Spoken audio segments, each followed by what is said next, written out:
microphones are green. I now call this meeting of the Reston Association Board of Directors to order. Before we get started, I want to quickly go over a few ground rules for our discussion. Each director will have the chance to speak once on any motion before anyone gets a second term. This helps keep things fair and balanced. Please keep all remarks focused on the issue at hand. Personal attacks and interruptions will not be tolerated. All comments should be directed to the chair. Yes, even the snarky ones, especially the snarky ones, actually. Side conversation should be avoided, and directors should wait to be recognized before speaking. If these rules aren't followed, I will intervene and rule that the behavior is out of order and keep the meeting on track. And finally, just a reminder, anything that we discuss tonight in executive session or any night is confidential and must stay that way. All right, so let's get to work. I have a few remarks to make. Apologies if I go a little long. I'm a little excited tonight for two reasons. Firstly, because it's my first time presiding over this meeting.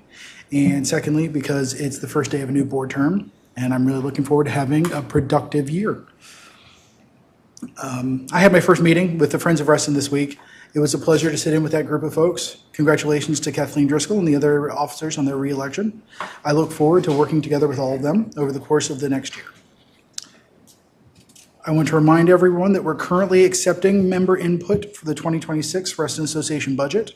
If you have ideas for new initiatives or budget priorities, now's the time to share them. Please use the member budget feedback form at the RA website by June 1st to make your suggestions. On Wednesday, April 30, from 6 to 8 p.m., I'd like you to come to the Lake Newport tennis courts to share your ideas for improvements. Staff will be there to collect data and proposals, and we want your input. Details and the survey will be available also on the RA website. This weekend, Saturday, April 26th, from 8:30 to 1 p.m., we're going to be holding the semi-annual community yard sale near the Reston Wegmans. The organizers expect 3,000 attendees. I will definitely be one of them, and I hope you will be too. Lastly, I want to speak to the members who've reached out to the board about the Fairfax County Drainage Project at Barton Hill. Thank you for bringing your concerns to our attention. Please know that the board has heard you. We're going to be working with staff to bring your concerns to the necessary county officials and staff. This is not the first time we've dealt with a situation like this, and I suspect it will not be the last. So moving on to approval of the March 13th Board of Directors work session agenda. Can I get a motion to approve? Motion. I would like to second, but with the observation that it's not for March 13th. That is correct. It is for April 24th. Thank you. And as I'm also in April 24 with you, I should know that. I have a comment. Do we really need item L? Like, is there a discussion? Like, we already sent this around via email, so I don't know why we need to have it on the agenda. Happy to remove it. Just saves time. Yeah. My advice would actually be that probably should have just been informational. So I think it's just letting the public know who is, liaisons to each committee. I'm not aware of any discussion or action tonight, unless Chair Johnson would like that. It's available on the website, and I think anybody can grab that information as necessary. So happy to remove that. So I motion for the approval of the April 24th Board of Directors session agenda with the amendment to remove line item L from the agenda. I need a second. Second. All in favor? Aye. I'm sorry. Director Driscoll? Aye. It's 1, 2, 3, 4, 5, 6. 6, 4? And Shalal has his hand up. yes, I counted him. And against? Okay. And any abstaining? No, I'm not against, I'm sorry. Okay. I thought you said again. No. You voted twice, but okay. All right, thank you. The motion passes. What's the vote count? It is 7-1. Yeah. All right, moving on to member comments. Shouldn't it be 6-1? Yes. Thank you.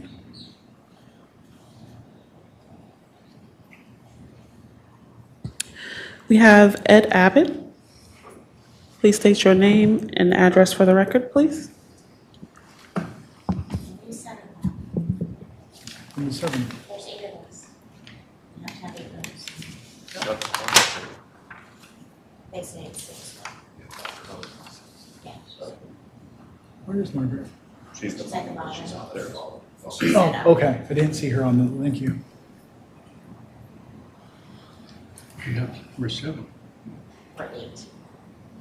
There are 8 of us. There's 7 for, 1 against. Ed? Good evening. I'm Ed Abbott. My address is 2218 Wake Robin Lane. I am here tonight to present the Reston Association member board oversight analysis of the February and March board meetings. I will provide a copy of the analysis to the board at the conclusion of my remarks.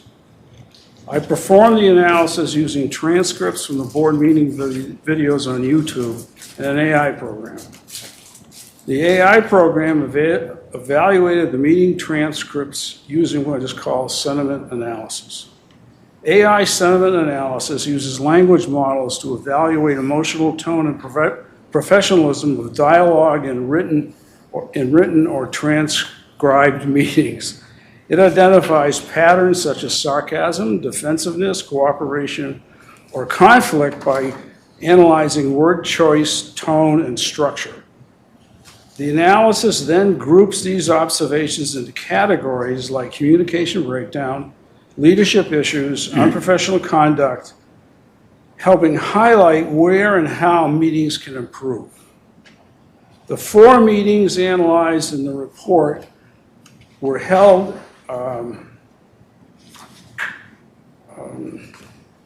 the 4 meetings analyzed in the report were held in February and March. As described in the report, the meetings were marked by frequent tension, communication breakdowns, and inconsistent procedural conduct. The key issues included negative tone, sarcasm, defensiveness, and frustration were common. Communication failures, interruptions, and overlapping dialogue often derail discussions, especially during contentious agenda items. Motion confusion, unclear, redundant, or poorly managed motions created delays and frustration. Leadership challenges. Facilitation was uneven, and the chair struggled at times to maintain order and redirect unproductive debate. Interpersonal conflict. Accusations, mistrust, public disagreements, strained relationships, and undermined collaboration. Lack of preparation. Some members appeared unprepared, contributing to disorganization and inefficient use of time. Conclusion. The board's effectiveness is currently hampered by poor communication culture and procedural inconsistencies. To improve performance, the board should adopt clearer rules of order, invest in communication training, and commit to respectful, collaborative engagement. These changes will support better governance, public trust, and institutional integrity.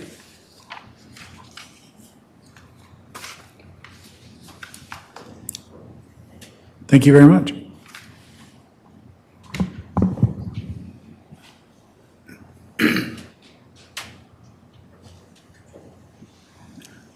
I'd like to open the floor to anyone else for member comment. Next, we have Scott Parkin. Please state your name, address, and the nonprofit organization for the record. My name is Scott Parkin. I live at 1800 Jonathan Way, that's the Harrison. And the nonprofit is called Reston for a Lifetime. I've been a resident of Reston since 1986, and I guess you could say I'm aging in place, and that's what our organization is all about.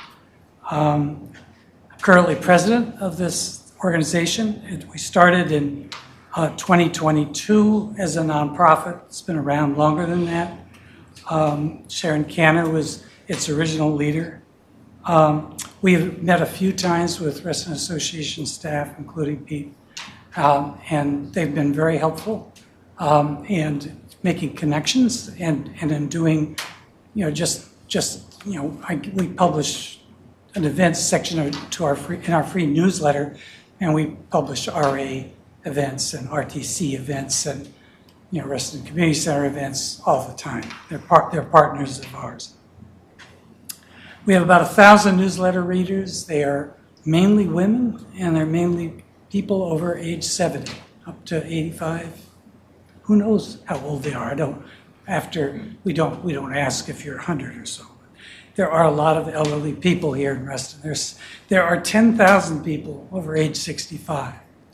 And I think that that's something that you may already know, but the vast majority of our readers are in that age group. And they are Reston elders who like what we're doing and tell us, through surveys and such that, boy, keep it up and keep doing it. We do raise money through corporate sponsorships, through donors, and some local grants, like from the Closet in Greater Herndon, or even my church, the Unitarian Church, has given us a small grant in the past 2 years. But like so many small nonprofits, we struggle. And I guess I've talked to Pete about this and his staff, is that I would really like for the rest of the association to not just know about us, and I know that some publicize about us as well, and I appreciate that, because I believe that you likely share our wish and the community's wish about its own residents, who, in the words of Robert E. Simon, move to Reston for the kids, stay for the parents, and that it be possible for anyone to remain in a single neighborhood throughout his life, uprooting being neither inevitable nor always desirable. In other words, don't move if you possibly can. In addition, my hope is that the Reston Association might reconstitute a committee that addresses aging issues, as there are some, as I said earlier, some 10,000 Reston residents over age 65, some 6,000 over 70. The majority who want to stay in their own homes and not move away. And we would certainly be glad to participate in any shape or form. Again, thank you for allowing us the time tonight to share some ideas and for the work you do to keep Reston a place where people of all ages want to live. Thank you. Thank you. This is going to deviate from our standard process, but Vice President Sant has a question for you. Sure. Thank you, Scott, for coming. So it's serendipitous that you're here because I actually have an item that has to deal with resolutions. And I guess if there's an interest in the community, at one point, RA had a 55-plus advisory committee, and it went away. And I don't know, before my time, maybe we didn't have quorum, but does your group feel like the 55-plus advisory committee needs to stay and you will help fulfill its mission and grow its members so that it can do some of the things that you want it to do? Well, I think that's interesting that you brought that up. And Pete, we had a discussion about this. I don't know anybody, or I know very few people 55 to 65 who aren't working still. There are very few who are actually retired and taking buses in and out of town to see a concert or going to a garden up Longwood Gardens or something. That's just not real anymore. So we're talking about a different demographic now. It's not 55 plus, it's really 65 plus or even older. So that's one part of the answer to the question.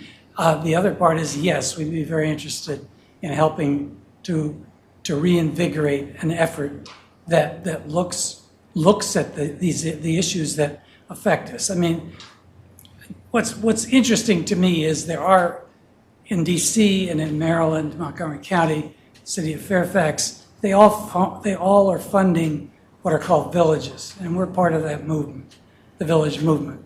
If you don't know what that is, simply put, it's helping neighbors age in place. There are a couple of other entities in our community that do this, Reston Useful Services Exchange, Shepherd Center, they do the services part. We're doing the informing and educating, because that's what people have told us they wanted, more than they wanted the services back when this started. So anyway, so yes, we're interested in certainly getting that off the ground again. Okay, thank you. Serendipitous. Anything Thank else? you. If I may. Yes, please. Good evening. Thank you very much for your presentation. And I would like to send you an offer. And that is, I am in that age group. And so you have access to someone who is in your situation. And I would be happy to talk with you, or you can reach me through my email address. And Okay. I see your name. All right, thank you. Appreciate it. Thank you, Scott. If there's anyone in the chat who would like to make a member comment, please raise your hand or send me a message in the chat.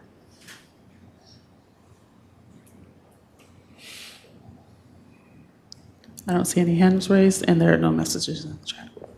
Okay, thank you. So moving on to item D, the consent calendar.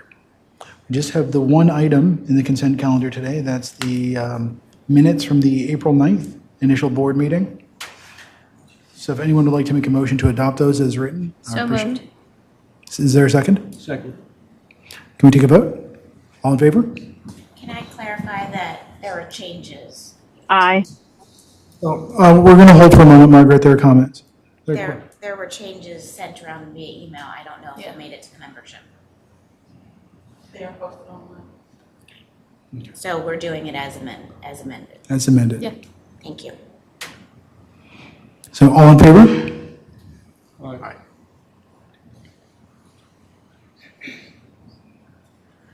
Director Perry? Director Perry, I think you said aye earlier. I just want to verify. I got you, Director Mupar. Aye. Great. That is unanimous. Thank you. Moving on to item E, volunteer interviews. All right. Sounds like Sarah wants to go first. First, we have Robert Petrine. Oh, okay. Sarah wants to go first. Can I move that we waive Bob Petrine's interview? I think that. Oh, nuts. Oh, if you don't want, I just don't want to subject you to it. We all know you. You have been our treasurer before, I'm pretty sure. But if you don't want me to, you're welcome to give a speech. I don't know. I had some detailed questions to ask. Sure, yeah, No, of course not. happy to answer any questions. If Or you'd provide like to opinions. make a statement, you should be allowed. Yeah, if you'd like to, Sure. please. I think I have a Bob Petrine, 2503 Foxcroft Way. I think I have a passing familiarity with the roles and responsibilities of the fiscal committee, as I served as the association's treasurer from April of 2020 through April of 2025, and also served as director at large for 4 years from 2020 to 2024. I'd be happy to answer any questions or provide an opinion on just about anything, including the state of the bond market today, but seeing that that's unnecessary, are there any questions that you have of me? Izzy? My question is, do you think at some point the IT subcommittee should merge with fiscal? IT is usually buying and purchasing in addition to risk management. So should those two committees be merged at one point? I think it might be an interesting combination.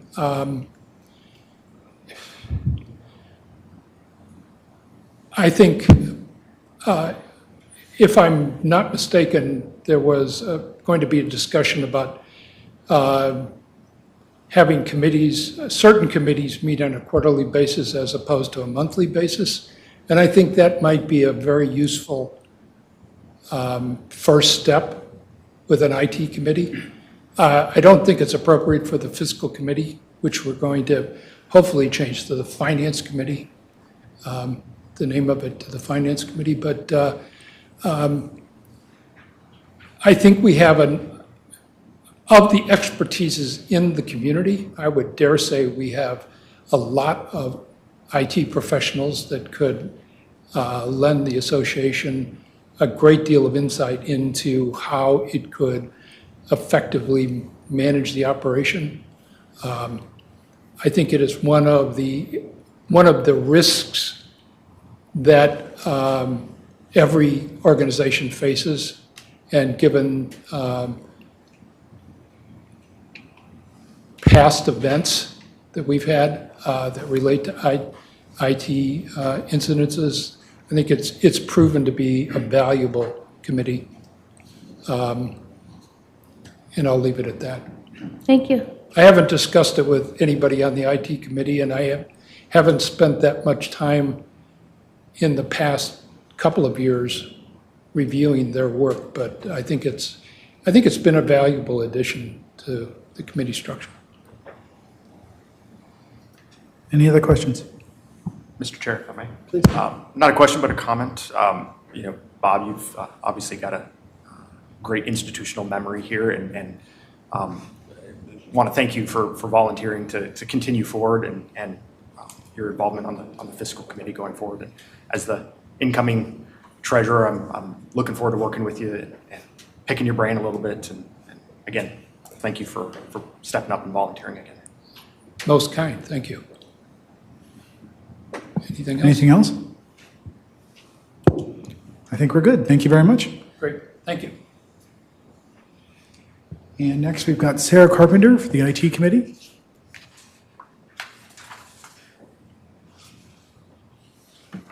Should I move this? Can you hear me okay? How's that? That's better. Good evening. Thanks for having me. I'm interested in joining the IT Committee as a volunteer. My name is Sarah Carpenter. I live at 11521 Running Cedar Road. I am a landlord in Reston. I run the trails. I swim in the pools, and my kids go to the camps, and I just felt it was time to give back. My youngest is now 10 months old, so I'm kind of coming up for air, and I wanted to look for opportunities to serve, especially as the world gets crazy and you think a little bit about, like, woe is me. This is your big sign you need to go serve. So I went to the website and found this opportunity. I work in IT. I'm the Deputy CIO of Millennium Challenge Corporation, which was just recently in the news because Doge paid us a visit. So it's been a really interesting week. So I just want to acknowledge that elephant in the room for me personally, that there's a lot going on. But currently, I'm the Deputy CIO at Millennium Challenge Corporation. I started my IT career at Peace Corps. I'm project manager by heart. I do portfolio management. And so I got in managing a global hardware and software infrastructure refresh. So I refreshed all 72 posts for the Peace Corps. Overseas, we were the first remote deployment in history. So that was one of our big 4-year projects. And then I moved up to the Peace Corps. I became the manager of domestic support and then the director of global customer support and services. And so I worked there for, probably about 8.5 years. So that's where a lot of my knowledge is from. I consider myself a generalist. Like, I've worked in support, I've worked in infrastructure, and then when I came to Millennium Challenge Corporation, I was a product developer with agile product development methodologies. So I developed products for MCC to use, and I also was their product owner for Microsoft 365, so helping the agency get the most value out of that investment as well, Salesforce and things like that. And then I became Deputy CIO after working a few years as the product manager. And as Deputy CIO, I run the infrastructure operations, enterprise support services, digital products, and I think that's it. And then the other side is cybersecurity. So I work closely with the CISO there, managing all of our requirements as a federal agency. Anything else? Yeah, I think I lean heavily on my technical experts. I'm not the most technical person in the world, but I can look at any product design or any project plan and give good feedback, ask good questions. I've procured software products and services. My budget that I manage is $15 million, and I have 150 people beneath me, so I manage a team of about 100 contractors under Leidos, and then TCG, and then I have a couple of personal service contractors as well, so familiar with the procurement process as it relates to federal, but it's all kind of similar as far as purchasing with regulations. So that's a little bit about my experience. I just again want to say thank you to the people in this room because Reston's a wonderful place to live. I love it very much, and I know that's because of a lot of the conversations that happen in this room, so very grateful, and thank you for having me. Do you have any questions? Thank you. Do we have any questions for Ms. Carpenter? I'll ask a question, the same question that I asked Bob, just out of courtesy. I know that you haven't attended a meeting yet, so feel free to just say I'll get back to you. Yeah, sure. And then my second question is, do you think you should be meeting monthly or quarterly? Okay, so I haven't looked at your infrastructure deck or your portfolio as far as how many services are managed. As a consumer of the services, I imagine it's a pretty broad portfolio. As far as consolidating with the fiscal committee, I would probably keep us separate just so that there's a yin and yang there to procuring, and I think we should be working very closely together, but a lot of the IT conversations probably would bore the fiscal folks, like as we work through user design and user acceptance and adopting and all those things. So I just feel like the portfolios might be different enough to keep them separate with maybe coordinated periodic meetings. And the question for quarterly or monthly, I can't really answer that now without any experience, but I say you should only have a meeting if you really need it. And so if that's monthly, then great. And if it's quarterly, that's great too. You're my girl. And Sarah, just to correct the record, I think the last application we have for you is from February before you'd attended a meeting. Yes. Because if I recall properly, the last meeting that I chaired, you were there. Oh, yeah. Yeah, well, virtually, but in any case, we met. So yeah, a couple of the requirements, just for the board's edification. You have met with the board chair, and you did meet with the board liaison, so you've cleared up pretty much all of the final items on your application. So, great. Yes, it's been you. quite an extensive process. It's been really great to actually see how all the work that happens kind of behind the scenes. So again, thank you. Any other questions? Mr. Chair, if I may. Please. Just if you can, give us general background on your experience with cybersecurity and the role of managing that risk. Sure. So currently in the federal government, for FedMAMP or FISMA, we have all these requirements that we have to lean into. So from our perspective, we're focusing on zero trust, on least privilege type of work, and phishing resistant multi-factor authentication, and so we're just working towards improving there. And as we go to zero trust, just least privilege for the work you need to do, and only having access as long as you need it, and those types of things. We also, patch management and auditing and compliance and those pieces. So tend to oversee that, work closely with the CISO, make sure we're responding to everything, and I'm more in they gives me the list of things to fix, and then we go fix them from there. So, yeah. Very good. Thank you. And again, sure. Thank you for volunteering. Oh, of course, thank you. All right, I think this wraps up your question session. Thank you very much for coming to speak to us, and thank you for volunteering to be a member of the committee. Thank you, much appreciated. And I just printed a couple of these if you want to pass around. I don't know. Thank you. Somebody else had a handout, so I felt compelled, so thank you very much. Oh, and Sarah and Bob, you don't have to stay. We'll notify you after our meeting tonight. Thank you.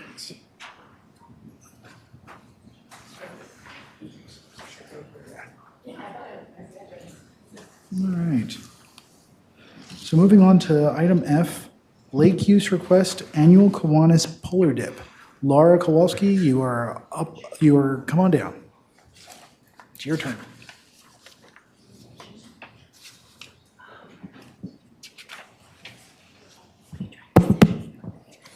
Thank you, Brittany. Good evening. So Jeffrey Wolf with the Kiwanis, I don't see him online. I'm wondering if maybe SC or someone else is. So if you raise your hand if you're here representing Kiwanis, that would be wonderful. He did confirm that he would be online tonight. He's traveling for work. Okay. The information in your packet includes a lake use request for the annual polar dip, and this is run for the last 3 years by the Kiwanis organization, and then prior to that, the Camp Sunshine. So I'm happy to answer any questions. The letter for the request was from Mr. Wolf, was included in your packet. Does anyone have any questions? I do have one if no one else is going to go yet. It's a fairly brief one. I think you'll be able to answer it quickly. The guidelines for an organization to do this event state that the organization has to be headquartered in Reston or based in Reston in some fashion. Kiwanis, I believe this is their Tyson's organization. So can we kind of just reconcile those two things for me? Sure. Thank you. So taking a look, I haven't been involved fully with the polar dip for many years, but I did do a little bit of research for it. So the last 3 years, the Kiwanis have operated the event. And then I went back to take a look at Camp Sunshine, who was also not a RA Reston-based organization. They're from a different state. They were sponsored in 2007. That was their third year. That was as far back as I could find in terms of board packets. And they were sponsored by LARCA. And that was what it was written in there. Like, they do still receive permission from LARCA and work with them, though that was not included in here. And I really can't speak to that permission. If there was permission, Mr. Wolf would have to do that. I hope that helps answer, just give you the facts. It does, thank you. I move to approve the Kiwanis Polar Dip Lake use request on February 7th, 2026. Do we have a second? Second. Any discussion? All right, we'll take the vote. All in favor? Aye. That is unanimous of all attending. Thank you. Thank you, Laura. Moving on to the Razor report. I know we've got the EAC chair is listed here, but I see Mr. Britt in the audience, so I'm wondering if he's going to speak to it. Please.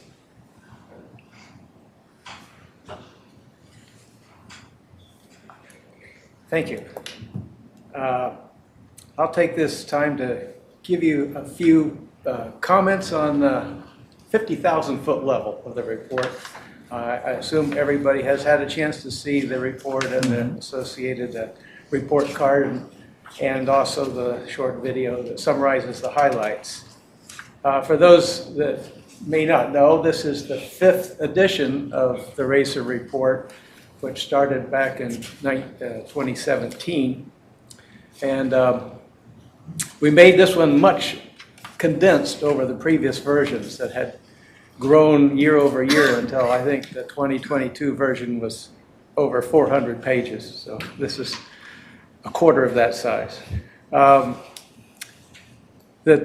large 2022 RACER report will now serve as an environmental baseline for comparison of future changes. So the overarching takeaways from our effort this year is that the conditions of the 23 environmental attributes of Reston that we looked at have not really significantly changed in condition since the previous 2022 report. The majority being seen as in fair or good condition, with 3 remaining in poor condition and 4 still not enough data for us to make an evaluation. The current report suggests that the most serious threats that we face as a community continue to be stormwater management, climate change, non-native invasive species, deer overbrowsing, obstacles to greening our infrastructure, and limited recycling options. But it should be noted that none of these problems, as serious as some of them are unique to our community. They're really common to many large urban areas that are seeing increasing population.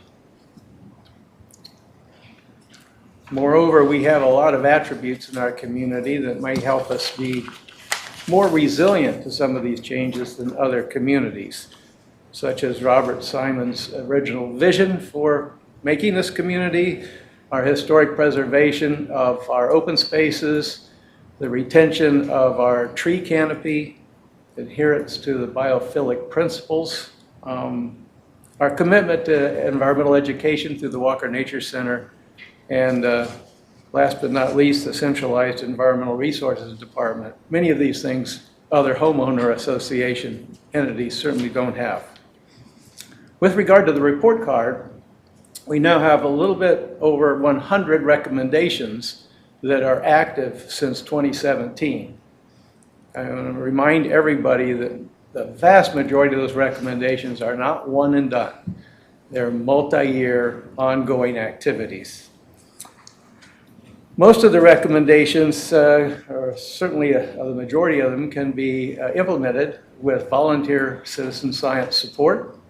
Some may require staff support, some minor number may require board involvement, and some may require support from county or state.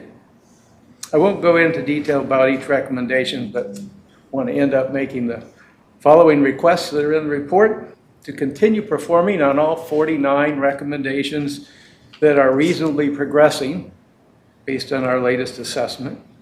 Assess whether progress can be accelerated on those that are showing limited progress or no progress. And informing our committee as to reasons why a recommendation should be postponed or not pursued at all, so we might consider rescinding it in future assessments. In conclusion, the EAC asks the board to accept the final 2024 RACER and its associated RACER recommendations and report card so it can be made available to the public through distribution. And I'm happy to answer any questions you might have about the documents. Yes. Thank you for taking the time to present to us tonight. I did have a question about one of the future recommendations that you had regarding the stormwater runoff for downspouts and gutters. I was curious what solution you guys were looking into for that, if you've had a chance to look into it. We have. We actually provided a draft revised guidance on that. And the situation is that it went in, but nothing has been acted on it officially. So we're waiting to see. That was over a year ago that we put that in to the DRB.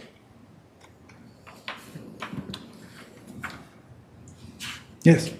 I would be remiss if I didn't ask this question, but since we're talking about stormwater management, do you have an opinion, or will EAC get involved with the Barton Hill stormwater management plan? I think I better weigh in procedurally. This is likely to be a DRB application, which has a completely separate process from an advisory committee advising the board on some future board action. But couldn't EAC with their hat give an opinion either way? I mean, I'm just playing that forward. So would the intent then for EAC to give the board an opinion and the board would create a position for someone to go advocate to the DRB? I'm just curious to think what the community thinks about stormwater management at Barton Hill. And these guys are pros, so I'm just asking the question. I'm not trying to object to the process. While I have you here, Doug, I'm just asking. Yeah. Well, if we're asked to look into it, I'm sure we would be happy to do so. But it's not on our work plan, I guess, is what I should say. I guess, Mac, is there opposition to having them partner or provide insight or work with staff? I mean, they do all this great work. If procedurally it's wrong, then I guess we won't do it, but I'm just curious to see if there's strong opposition to having EAC. It would be a substantial change from our current business practices relative to processing and evaluating DRB applications. I'm happy to look into it, though, if the board would like to look at those kinds of other input mechanisms for DRB, and I'd want to sit down with Cam. Yeah, I think we should look at, and this is obviously just my opinion, but at the feasibility of having a committee from the board provide input to the DRB on situation along these lines. I don't know, again, obviously, like we said, I don't know how that will affect the process, but I'd like us to at least look into it. Yes, sir. If I may. In the past, the EAC over the years has made observations about various projects that were proposed before the board, including installation of new turf on a soccer field, various changes to housing arrangements, and other things that have environmental impact.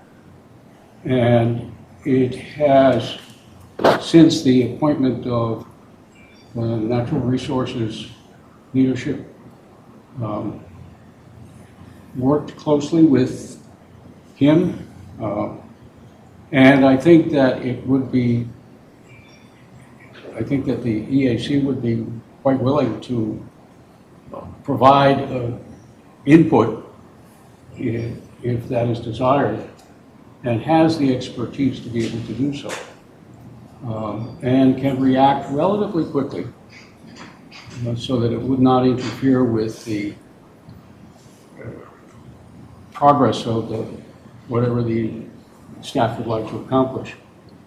And it has been able to point out in the past issues that had not been perceived before the intervention of the EAC. And so I think it's good to use the resources that are available and the expertise that is voluntary, but is there in substantial quantity and quality. Any further input? I'll take my second round at speaking and then I'll table my comments for later. But to me, this is no different than getting EAC, PRAC, and everybody together for an SSPA application and reviewing it and giving input. So I'm making the motion that I'd like EAC to add this to the work plan, and I need a second. I'll second that. Comments? I'd like to broaden the motion Sure. to move to add to the EAC work plan the review of really any environmental impact item that would affect Reston Association or those that would come through the land use process in Fairfax County for rezonings that we already have the land use committee looking at, because it's an expectation. So I'm actually surprised to hear that we don't already think it's part of the EAC work plan. It's the kind of work we've asked them to do for years as items pop up. So I'm sorry, I'm not familiar at the moment with your work plan, but when I read it, if I would have thought that was missing, I would have probably added it. So go back and look. I just don't want, and I don't want to assign case-by-case items to That's EAC. fine. Anything that has EAC effects, it should go through EAC. Dr. That's my Flashman? opinion. My recollection of the work plan is that it has a provision that is broad enough That's what I so thought. that whenever the board or the staff have issues that they would like to explore or have the EAC explore, it can do so. And further, if it understands there are issues that are arising that should be looked at, and it can provide the input to the board on those issues under the present work plan. I believe you're right. I can't precisely guarantee what the verbiage is in this year's work plan right now, but for the last 3 editions, we've always had a clause in there Right. that we would provide environmental advice on the board's direction for projects in Reston. Okay, I think that ends comments. Let's take the vote. All in favor? Wait, hold on. You made a motion. I needed a second. Oh, I thought it was, you Yeah. needed a second to change the Yes, motion. yes. I'm sorry, I Apologies. should have stopped talking because there was an end to that motion and I Right, started you- giving my opinion. I apologize for moving. So I have to clean the motion up. So we'll get a new motion. Yes. And I'm looking at the EAC plan that I have in front of me. So I just want to make sure.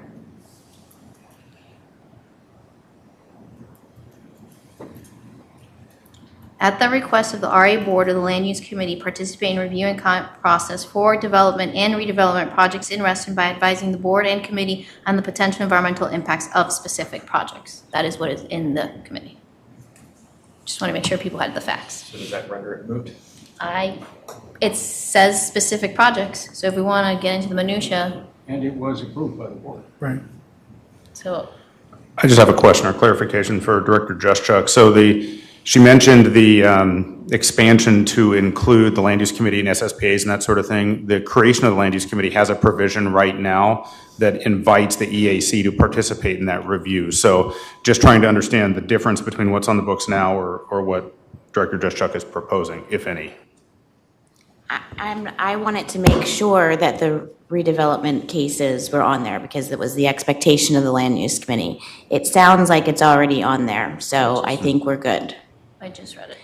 But I would also like to see, I don't want the board to have to request every single time a case comes up. I'd like the staff to be able to say, hey, we're doing something over here and it has environmental effects, or the county came to us and with this Barton Hill project, why does the board need to direct them to do it? How do you feel? Do you feel differently, Erwin? I know you've been on the committee. Please. Mayor, Please.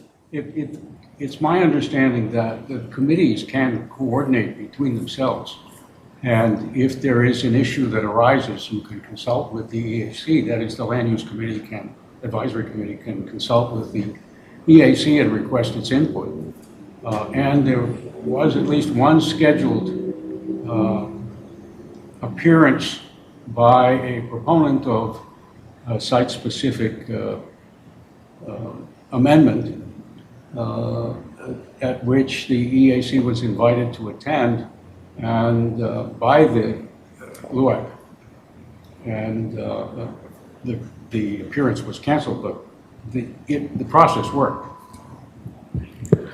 But my comment wasn't about land use, because it's obviously included, because as you read it to us. My comment was, I have felt like RE staff have always felt if there was an environmental impact they were studying or project that they had that had an environmental impact, they themselves could say, hey, EAC, can you look at this for us? But it seems like the language that Izzy read us makes it the onus of the board for every project that comes up to direct EAC. And I don't feel like it needs to raise to that level.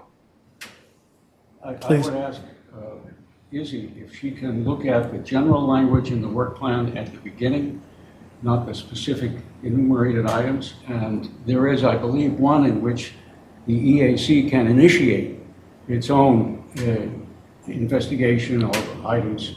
That is actually in the committee resolution, so you have the authority to do that. You don't need the work plan for that. I'm sorry? That's in the committee resolution. Okay. So you have that said authority. Again, the way things are written, this is all tomato, in my opinion. I see Doug going like this. So really, it's open to, if anybody wants to make a suggestion to the EAC, maybe you should take a look at this. I don't see any problem. Right. But, if we need a motion, we can do the motion. Otherwise, Doug, I would really welcome it if EAC can look into it and partner with staff and whoever else in DRB on it. So do we need like unanimous consent to withdraw her motion? We don't have a Tony. Tony, you're online? Yeah, I have to withdraw my motion. Indeed, I am. There was no second to my motion, but they had an active Yeah. motion. So I would defer to our CEO. Do you need a motion? No, I'm clear on this. I think just to clarify a few things that are getting thrown out, because when there's an RA project that involves environmental impacts, we are working with EAC in lockstep. In the case of someone who wants to do a project that's not an RA project and go straight to DRB, the question is now we're going to create a new process to have different people involved than in the past. Happy to facilitate that. I'll just figure out what it looks like. But when RA is doing a project, there's no misunderstanding. I'm sure Doug's seen a bunch of RA projects through the years at EAC. If I may, it sounds as though this isn't a new project, a new process you're being asked to develop, that our rules have always stated that this should be part of the process. Like we should always be reaching out to EAC for any of these projects. That's my understanding here. Okay. If I may first. Please. One of the reasons that we have an environmental resources person at a senior staff level is because the object was, and Doug and I worked on this, was to integrate environmental considerations across the board. When the RA takes action or proposes to take action, one of the things that should be looked at is what are the environmental impacts? How do you manage those? Are they sufficiently of concern that maybe you want to change the project? Or can they be managed in a way that is consistent with the stewardship that we would like to achieve in Preston Association? Okay. So I'm going to withdraw my motion, and you have said authority, Doug, per the resolution, to investigate, should you choose to, the Barton Hill Stormwater Management Plan. And I think Michael Lanza is like a great asset, and I've heard that he's looked into this very deeply, so I would love for him to also work with you. Very good. You've got your order, Doug. Thank you very much for coming out tonight. I appreciate this. Everything you do. And then we've got an outstanding motion to, it's not an outstanding motion, but I'm looking for a motion to accept. Can I just make one statement, please? Please. This is Director Perry. Yes. I read through the Razor report, and as always, I appreciate all the work that's put into it. And, you know, one of the things that was mentioned in the Razor report was, for example, light pollution. And so I think that we need to make it a priority to hold that dual meeting with the DRB that has been discussed for a while this year. You know, I think that we need to make sure that we're not setting bad precedents with light pollution, for example. And I think that the Razor report actively promotes the fact that we need to be working on these things. So I just wanted to put that out there for all of us to think about. Thank you. Can I react to that? Please. To tag along, I would say that this is a parking lot item, but for the budget request, we should consider what it would take to upgrade lighting at some of the courts, because some of the courts stay on and they never shut off. And so sensors help us with this, so I just want to flag it as a mental note for all of us. Mr. President? Yes, sir. I move that we accept the Razor report and the documentation that accompanies it in terms of its rating of how we are doing and recommendations. Thank you very much. Is there a second? Second. All in favor? I have a Oh, I'm comment. sorry. Comment? I think when I was reading through the document, I think that some of these could probably get a win of coming off the list and being updated if we turned them into resolutions.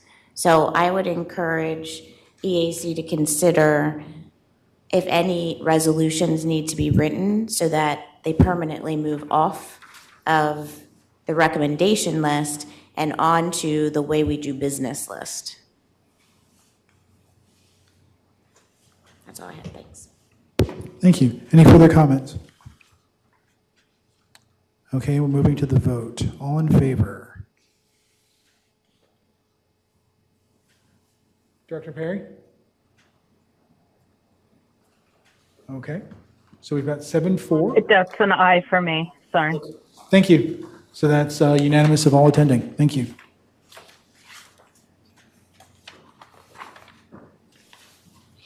Moving on to the CEO update. Mr. Cummins. Don't have very much for you tonight. We're getting super ramped up for the start of summer season, here in the next month. One big item of note, though, you all recall that through the member suggestion process last year, we've been working on kayak storage down at Lake Audubon. We're ready to fully implement that now after getting all the necessary approvals and design done and all that. So you'll see that, go up fairly quickly. Awesome. That's all? Okay, thank you very much. I have a question. Has there been any movement on PRC from the county level? Yes. So we had sent around a note that the county would like to come back and talk to the RA board about the PRC, the newest draft of the PRC that's scheduled for your next meeting in May, presumably when we get to the agenda adoption later. Along with, you may recall, then President Mapar had invited Supervisor Alcorn to talk about RTC North and the process. So that's shown as well. Okay. And then my other question is, are there any SSPA, PRC land use issues that you want to share with us? I don't know what I'm asking. I'm just trying to get an update. No, I appreciate that. I think it would probably be worthwhile recapping just super briefly there were SSPA public meetings held. A lot of those were just sort of developer presentations, more so than what I might describe as meaningful input sessions. In fact, there was a lot of yelling from the audience at several of these because there were several hundred people, in them. I would say this is not going to surprise anybody, which is why we didn't necessarily note it in the agenda memo. The golf course SSPA has met with harsh resistance from the community. Everyone is against that very clearly. The others seem to be generally against, depending on where they were, and then some were kind of run-of-the-mill, like nobody said anything. Okay.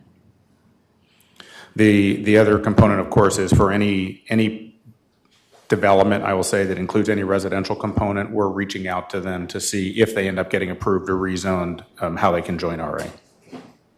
And then for Reston Town Center North, are they still scheduled to come to a board meeting? Or I forget what we landed on. So they were scheduled, but the county team couldn't make it. And so we have talked to them, and Jalal may be able to weigh in on this too. At the last meeting, we said we'd really like to get you here as quickly as possible. So that would be, May at this point.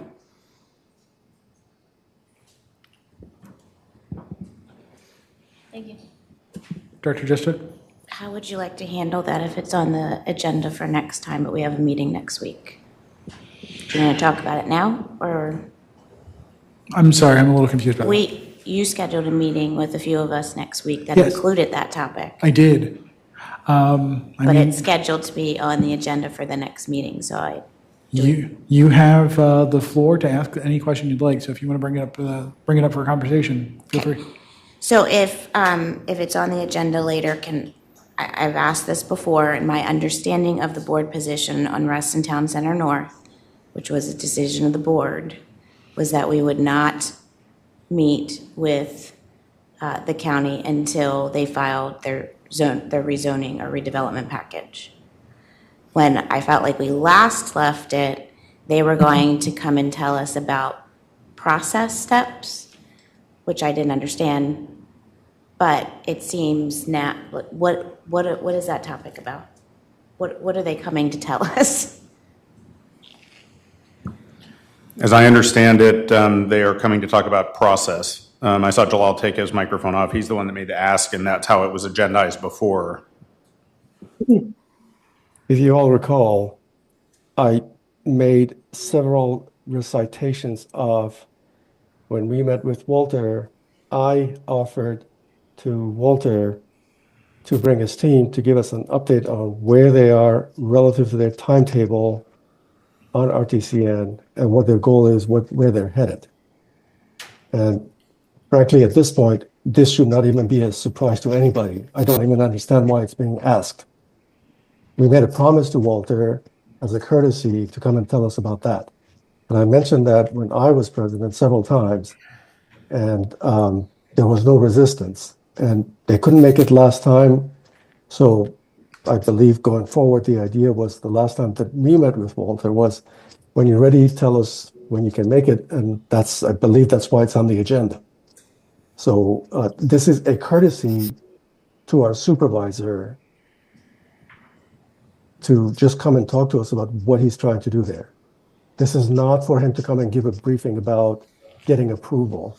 If the board feels they don't want to give a courtesy few minutes to our supervisor at the county level, then take a vote for that.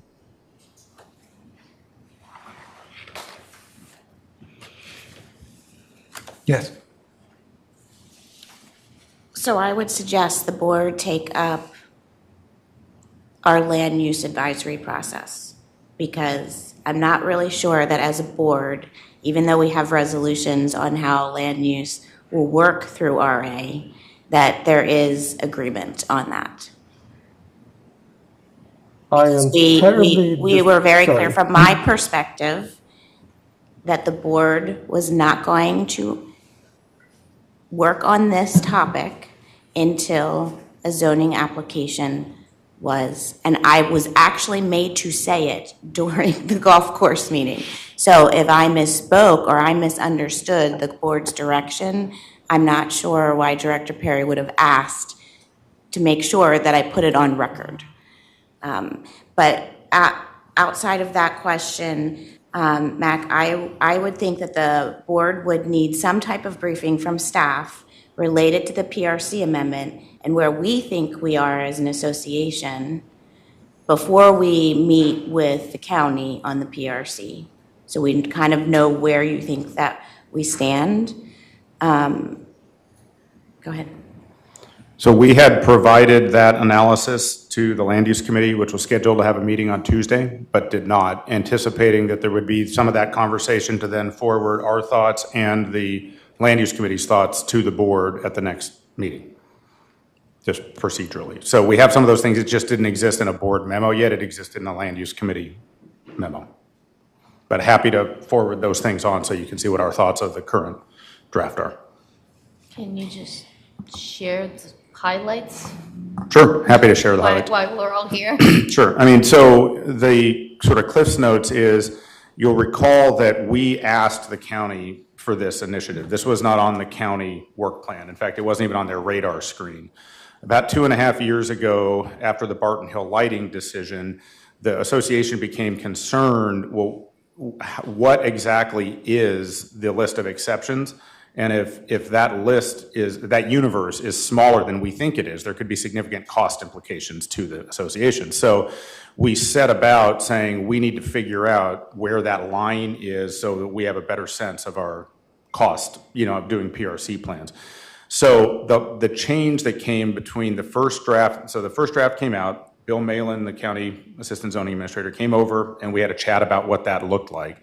We identified a couple of major topical areas. One was expansion of buildings. So we have a number of things that are like accessory buildings, like changing rooms, bathhouses. And I know some of this is repeat for some of you, but particularly for Michael and Matt, that are fairly small. And so the county had a one-size-fits-all 10% rule, and it doesn't matter if you're 10% of a Comstock building or 10% of a 1,500 square foot changing area. It's the same threshold. And we said, well, that doesn't make sense, and we have likelihood of wanting to upgrade those facilities in the next 5 to 15 years. HVAC, just better changing, all sorts of things, and we don't want to have to file PRC plans to do such a thing.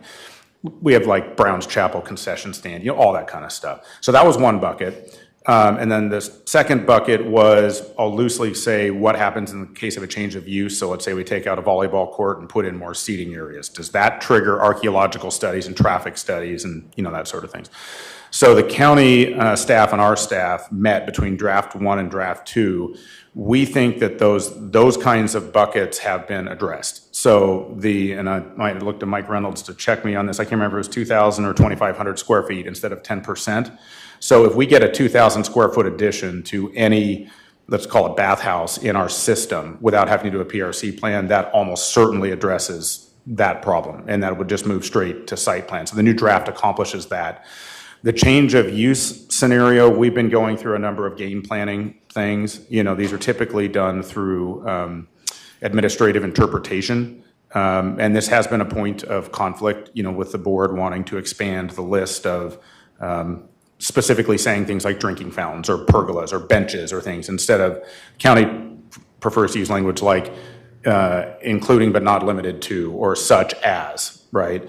We have a fairly strong confidence level that the things that we're likely to do, like the volleyball court to whatever, is going to, because we have a history of doing that with them, through all the years. It was just the lighting. And they have asked us to think about lighting really is impactful to neighborhoods. And in every other situation where those minor improvements were done, the PRC plan was not required, which is a truthful statement. So overall, I think they have been fairly responsive to us and asked, when we've asked them for things. And this wasn't asked from us to them. It wasn't something they were doing that we sort of said, okay, we want to piggyback on. I would say absolutely. Now, recently, you all saw there was an email from Director Farrell about putting in, bubbles or, things like that. We did not set out originally with that as an objective. We were mostly concerned about the exceptions clauses. We got answers to all those things. Like I said, we just gave them to the Land Use Committee anticipating they'd come later. The short answer is the county would see those as significant structural improvements, way bigger than 2,000 square feet. So if you put up a 25-foot tall bubble across an Olympic swimming pool and change the operations from, let's say, 6 or 7 hours a day, 60 days a year to 18 hours a day, 365, there are visual impacts and operational impacts that they feel like that would be a PRC plan scenario, should we do something like that. So, I'll have to kind of walk it through all, but the high level is they have definitely shown some movement, on the thing. That was awesome. Thank you. Yeah. I still have another question, but to comment on that and to just share my personal expectation as a board member, the board took a position on what we wanted to see out of the PRC amendment. It was extremely specific on what we wanted to see. My expectation is that staff continue to walk down the road that the board laid out, which was to seek the exceptions and the language, or at least equivalent language, in the PRC amendment. I would also suggest that the board take an opportunity to go to the April 9th meeting that the Fairfax County DPD did related to the PRC amendment. I participated in that meeting and asked very simple questions like, if RA added a slide, would that be considered a PRC? Would it need a PRC plan?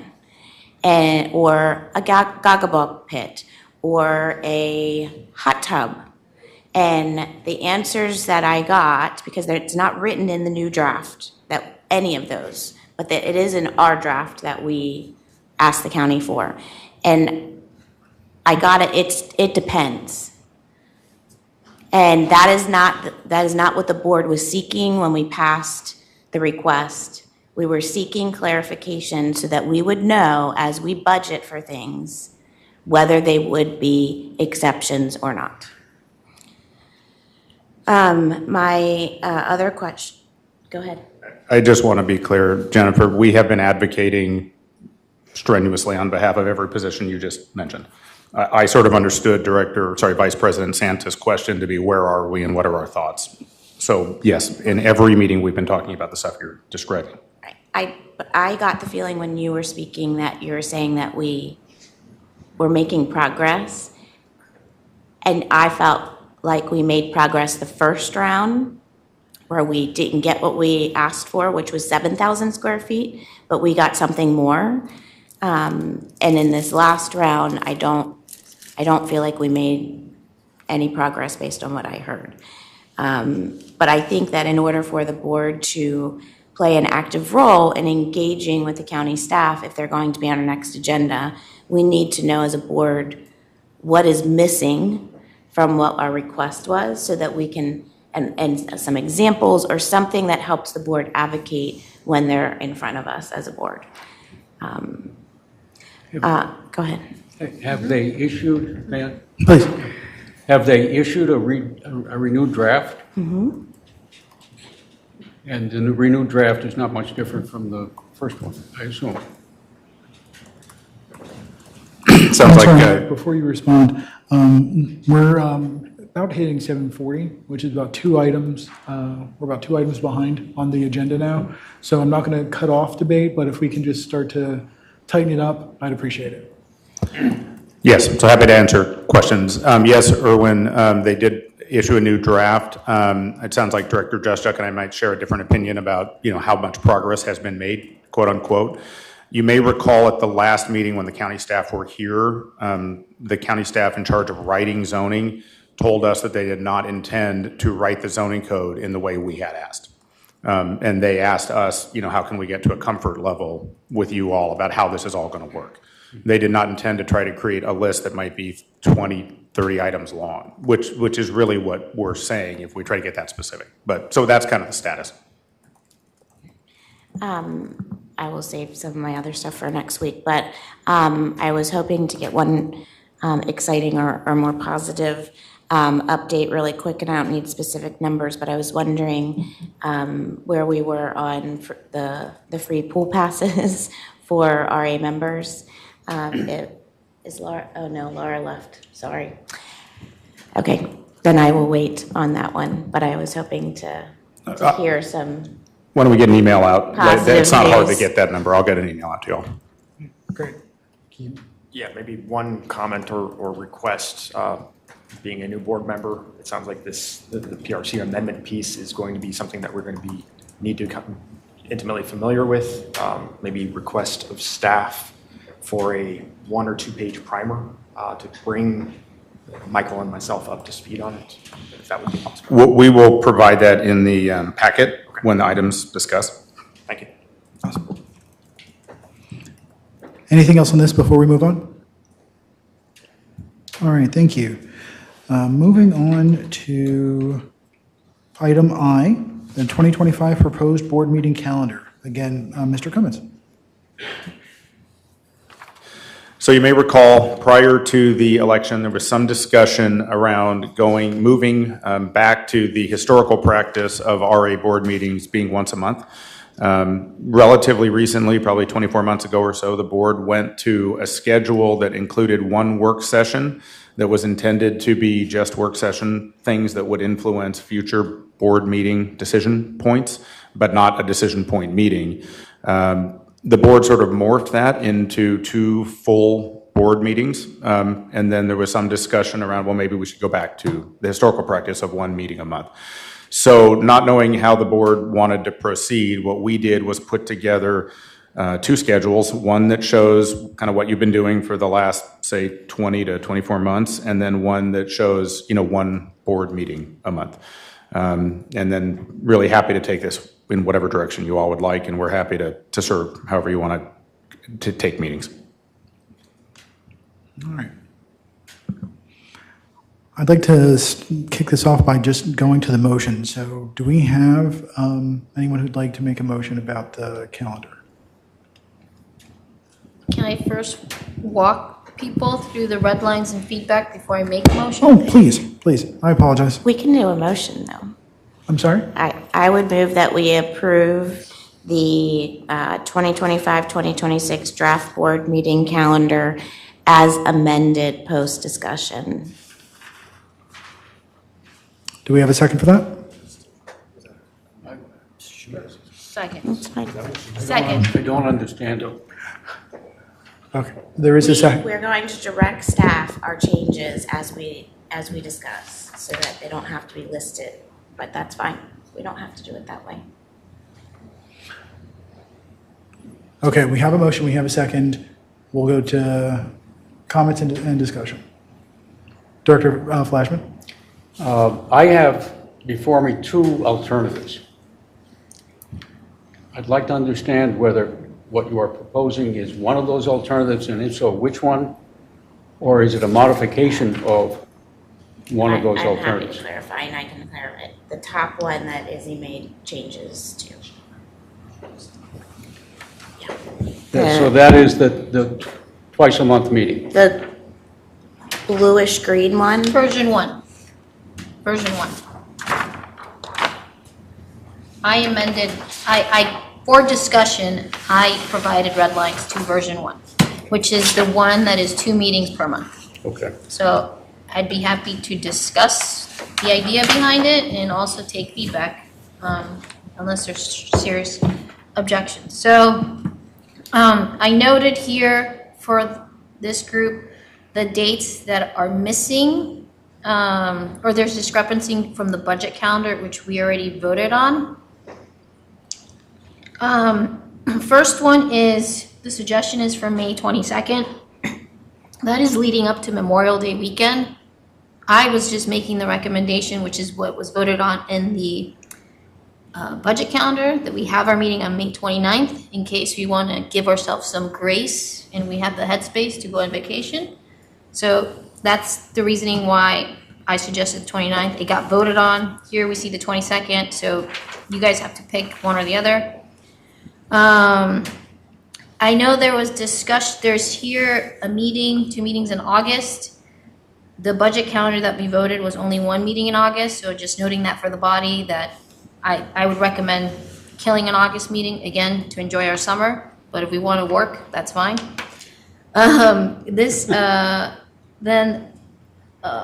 Then we have here minor edits. It should be November 13th because the 6th is the first Tuesday, not the 2nd. And the same applies to December 4th. It should be the 11th because that's the second Tuesday. November 20th is not on the budget calendar, and neither was December 18th. So I would strike those unless, again, we want to work more, and so be it.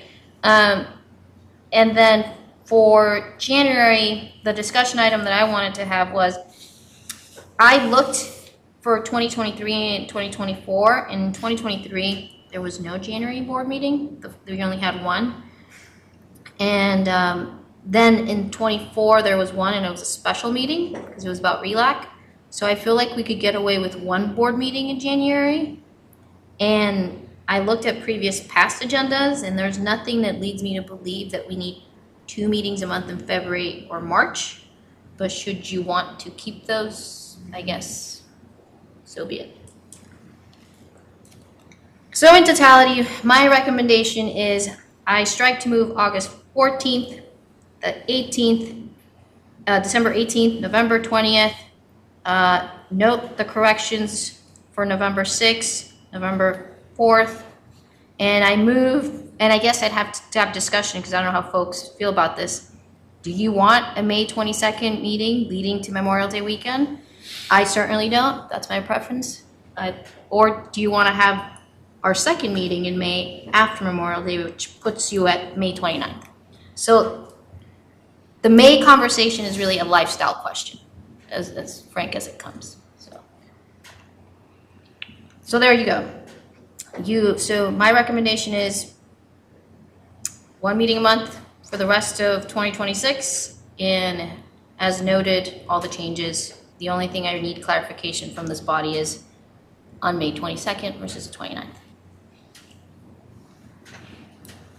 I just have one thing. I apologize. Everything Director Santa's throwing out there is going to accomplish the comment I'm going to make, just to start with that. We didn't catch this when we were just grabbing Thursdays, so you're correct. December 4th is going to be opening night of Winterfest again. So moving that to the second Thursday, which is, your normal rhythm anyways, which Director Santa caught, it should be the second.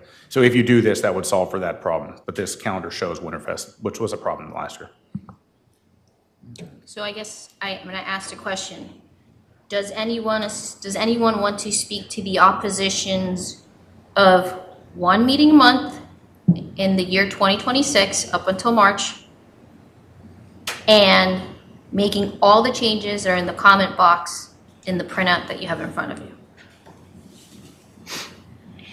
If I may, Director Perry? this is Director Perry. Director Perry, please. Okay.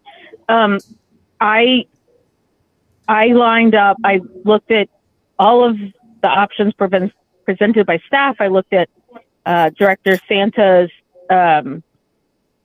email that she sent along with hers. And, I personally, would recommend that we do a hybrid of 1 meeting a month in May and of course the 29th is the fiscal meeting. 1 meeting in August, 1 meeting October through March, and then 2 meetings in June, July, and September, which align with our budget calendar anyway. And then anything beyond that, we could call if needed.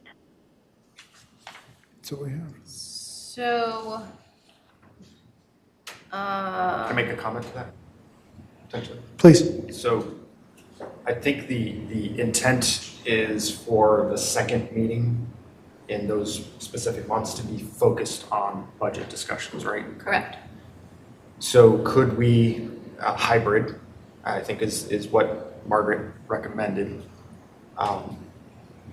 one meeting per month with those specific months with the second meeting that is a agenda focused on budget.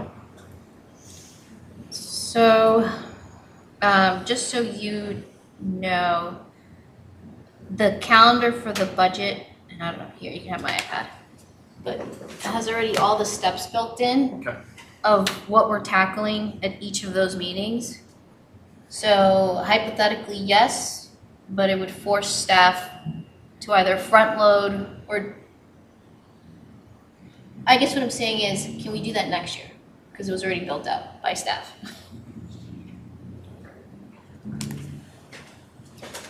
Not a motion, just a comment. So. I mean, I don't dispute it.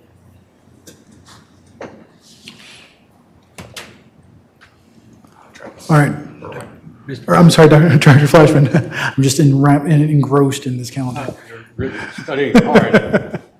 I would like to remind the members of the board that when these changes were made to have 2 meetings instead of 1 per month for the board, at the same time, meetings of the Board Governance Committee and the Board Operations Committee were ceased, and those committees were dissolved. And the work of those committees fell on the board itself. In part, it was because it was felt that the board should be participating in those meetings fully, and in many cases, many board members attended the meetings even though they were not members of those committees. And so it seemed to be a reasonable step forward in having everyone participate in making those decisions instead of having different portions of the board make those decisions or recommendations, as it were. In this last year, we have had a number of meetings that have extended into hours close to or past midnight. Whether necessary or not, that's a reality, it happened. And hopefully we can be more efficient and more effective this year, but there's no guarantee of that. And many of the issues that we were dealing with haven't necessarily gone away. We can see on the horizon that we will have more meetings to deal with casinos. If you read the article that was sent to us by John Farrell, and that we will have other issues that will arise, such as we have covered earlier this evening. And it may be that that space that seems unnecessary to occupy will be occupied by these issues. And if we adopt an approach that leads to fewer meetings in the month, for several months, we may find ourselves having to call special meetings, or we will find ourselves having extended meetings into the later hours of the evening or the early morning, which all of us would like to avoid. And so if we can leave the meetings open and have the frequency of meetings, and perhaps during those months that Izzy has mentioned, particularly at the end of the year, we're focused on budget and not a lot of other things, and we can do it with one, and there are holidays involved as well. We can do it with one meeting a month in November and December. But I think that we should leave room for 2 meetings and give ourselves a space in which we can do more creative thinking than being faced with the urgency of resolving issues that need to be resolved at the moment. And thereby have shorter meetings. Director Santa. I am now labeling this version 3, Izzy's version. I motion to adopt version 3 with the following changes, just so that everyone's clear. May 22nd becomes May 29th. August 14th gets removed. November 6th becomes November 13th. November 20th is stricken out. December 4th becomes December 11th. And the first meeting of the second Tuesday of every month from 2026 is removed, which leaves you with 6 monthly meetings and 5 months where you meet twice. And I need a second. I'll second that. Comments? Director Jessup? Actually, I'm sorry. Mr. I Fern? just wanted to double check on November. It sounds like you're talking about striking the 20 November meeting, but in the budget calendar, that's when we'd be reviewing the draft 3/final budget and approving the budget. So, I mean, we could move that potentially, but just to point out that that is what's on the budget calendar. Let me offer from a business standpoint, the reason that happens instead of the week earlier, the way Director Santa or Vice President Santa is proposing, is because ordinarily there would be a fiscal committee meeting in the middle of between your October meeting, and it would be like if your meeting is the November 20, I'm sure Ed can pull it up, it's going to be like November. There's a fiscal meeting on the 12th of November when they would look at it. We weren't going to release the draft 3 final budget till 7 November.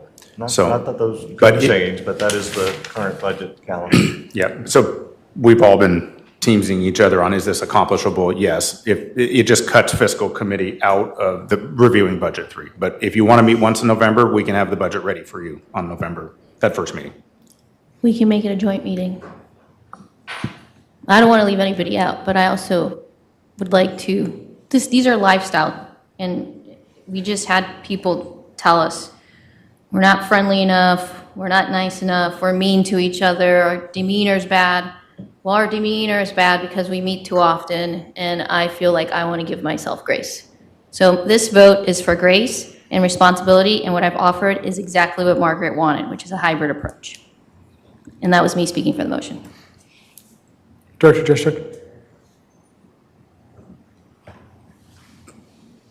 My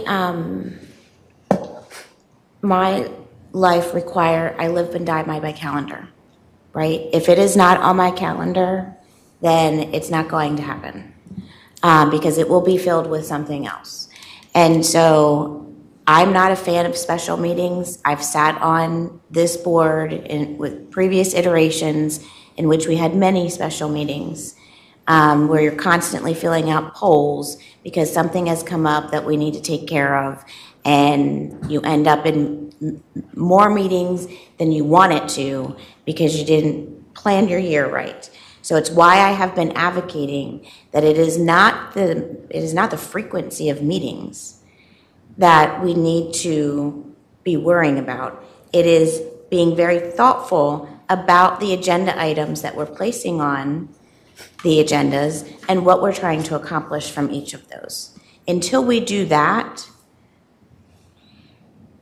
cutting dates off of a calendar is not going to save us from not meeting. It is just going to cause more havoc, and I don't know why we would think that in the earlier part of the year that we could cut out meetings when the same cycle happens every year. We get involved in the budget cycle. Everything else that's not super urgent gets punted, and then we take care of those items in January, February, and March. So we're in the end of April, and we have an agenda that goes through item Q, right? It is not that this board doesn't have the work to do. So I am not a fan of going down to one meeting just to be put on a doodle poll to call a special meeting because we have so many items to cover that we haven't covered. I would also caution the board that in the middle of the summer, we tend to get a lot of contracts, and I suspect this year especially we will because we've been down staff in that area. And so I'm not sure it is wise for us to go 7 weeks between meetings when I would expect contracts would probably be coming during that time frame. Thank you. I have a question. Dr. Sanders? Didn't we just update the procurement levels, so wouldn't that address, I don't know what the levels they come? $100,000 is still the same level that comes to the board. That has not changed. Is that what usually comes to the board during the summer? Yeah. Okay. She's correct. Just That making didn't sure. change. Can't we do that online? Unanimous consent? Do it. Not for contracts. Tony, is that true? He doesn't advise it. Mr. Champ? Could you restate the question? I was trying to, my question stems from the problem, the solution that I'm trying to put to the problem and fair challenge that Jennifer highlighted, which is there are contracts that come during the summer, and there's a 7-week gap, and my question is, can't we vote for these via unanimous consent via email? Not the legal recommendation.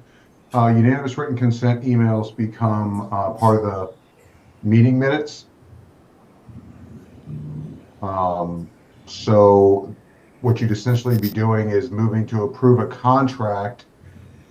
There may be negotiations, discussions in there, questions, things along those lines. So those would fall out. But you're moving to approve a contract that will then be affixed to the public meeting minutes. And that's probably not, certainly not what we've done in the past. It's probably not a best practice. Okay, thank you for the education. Mr. Cummings? So I think Director Juszczyk raises a good point about what happens, in these different scenarios. I don't know how many contracts that are that time sensitive have historically come up. Certainly when we have meetings, it's nice to run them in front of the board. I might ask, Mr. Lusk to weigh in on, from a frequency or timing standpoint, how likely that problem is to occur. Certainly in a scenario where, let's say we had an emergency contract, or something had to get done for some reason, right? We could handle that. I'm just thinking as an ongoing thing, is this a concern? And I don't recall throughout the summertime. I mean, specifically for this summer, I think we might have 1 or 2 that are coming. I don't know if we need to labor over one 6-week gap. I think if there were multiple 6-week gaps, we might have an issue. But I think looking forward to this summer specifically, I don't know if it's a specific issue right now.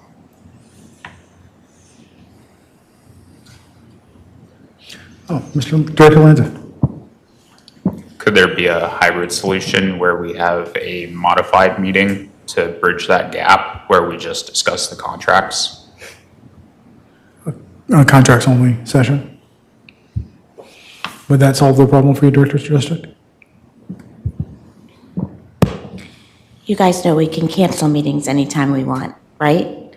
Wouldn't you rather have the meetings on your calendar and then as a board say, you know what, none of those topics are urgent next time. Let's just go ahead and punt those topics and move to the next one. I mean, then you have a consistent schedule and you don't have an emergency meeting being called.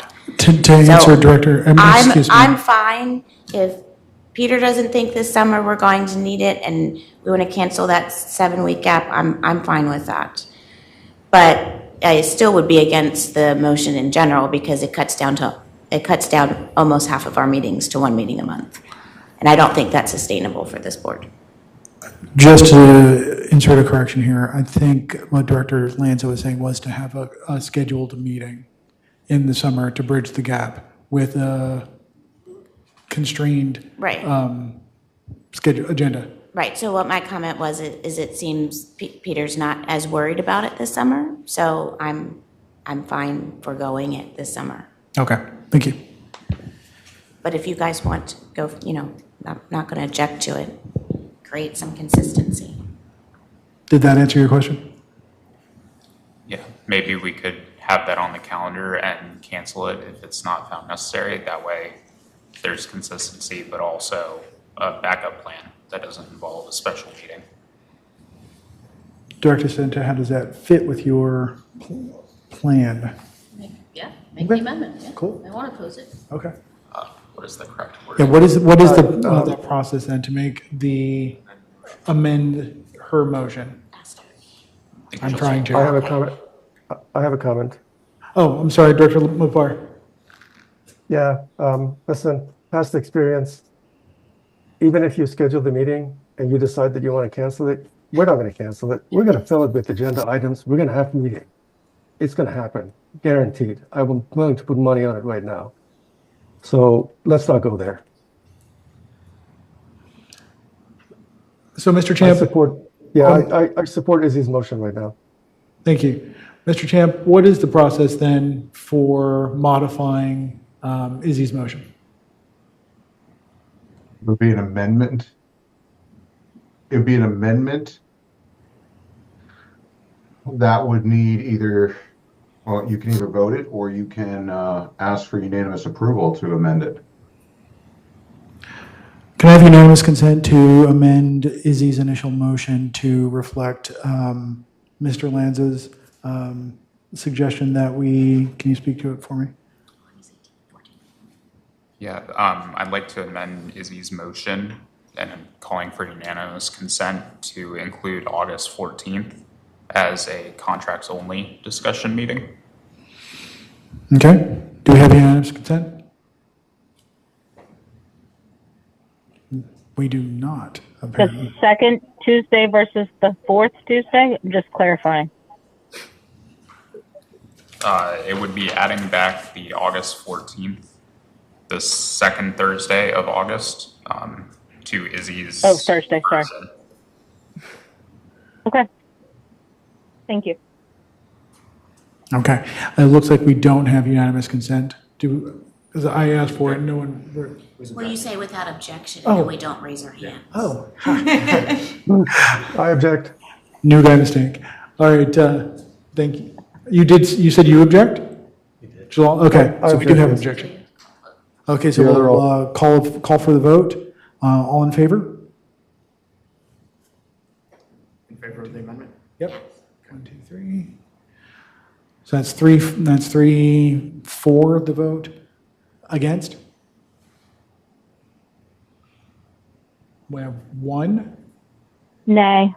We have 2 against, and the rest abstaining, abstentions, and we have 2 abstentions. So the vote does not. It's tied. Oh. For myself, I will go with, I'll vote for it. I'll vote for the change, so the motion carries.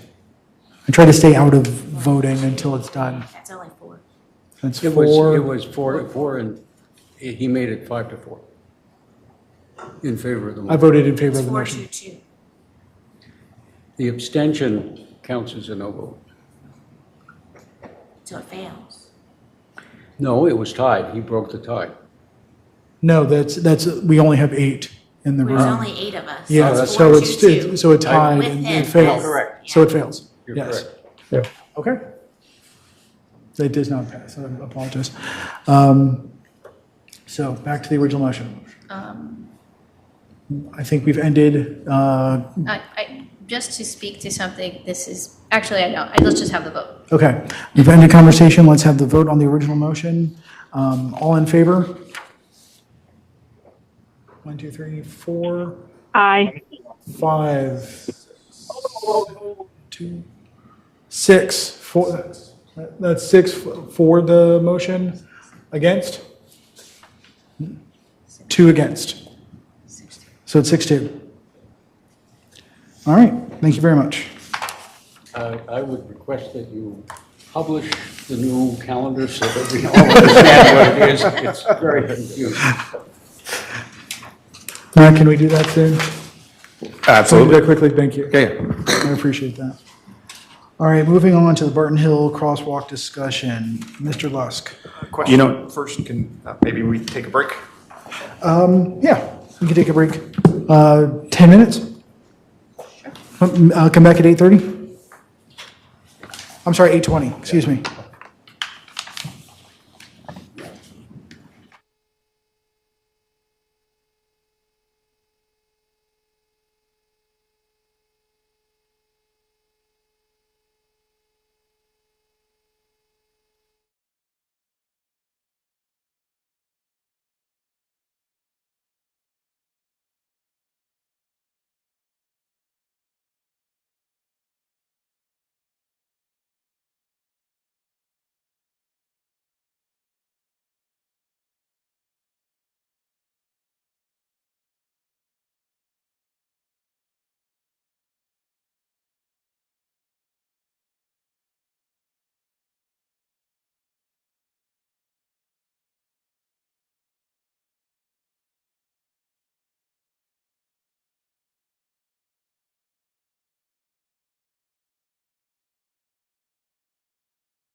All right, welcome back, everyone. We are ready to discuss the Barton Hill crosswalk situation. Mr. Lusk, if you'd like to take over. I think I'll do just a quick intro, because you're going to be discussing options, and Mr. Lusk will walk through all those and what the pros and cons of each one are. I thought I might just, especially for our newer members, if we take a step back, I think this project, or what I hope will become a project, is an example of when the association started or was really listening to the community. So you may recall this whole thing came up because we were doing a pickleball project, not because we were looking at sidewalks. And the sidewalk idea, or moving the sidewalk, came up when we did an impromptu community meeting the day after a rather contentious pickleball meeting. And some of us went out to meet with the community in the rain. We were promised charcuterie, but that didn't quite happen.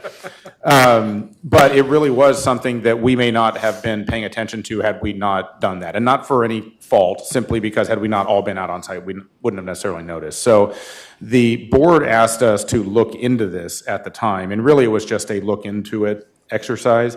I think there's been rallying out in the community. This is a really good thing. So just to put it in context, MTAC did put together a list of missing sidewalks. There was a group that worked on the comp plan at the time that was adopted, and there are links in pedestrian networks and things.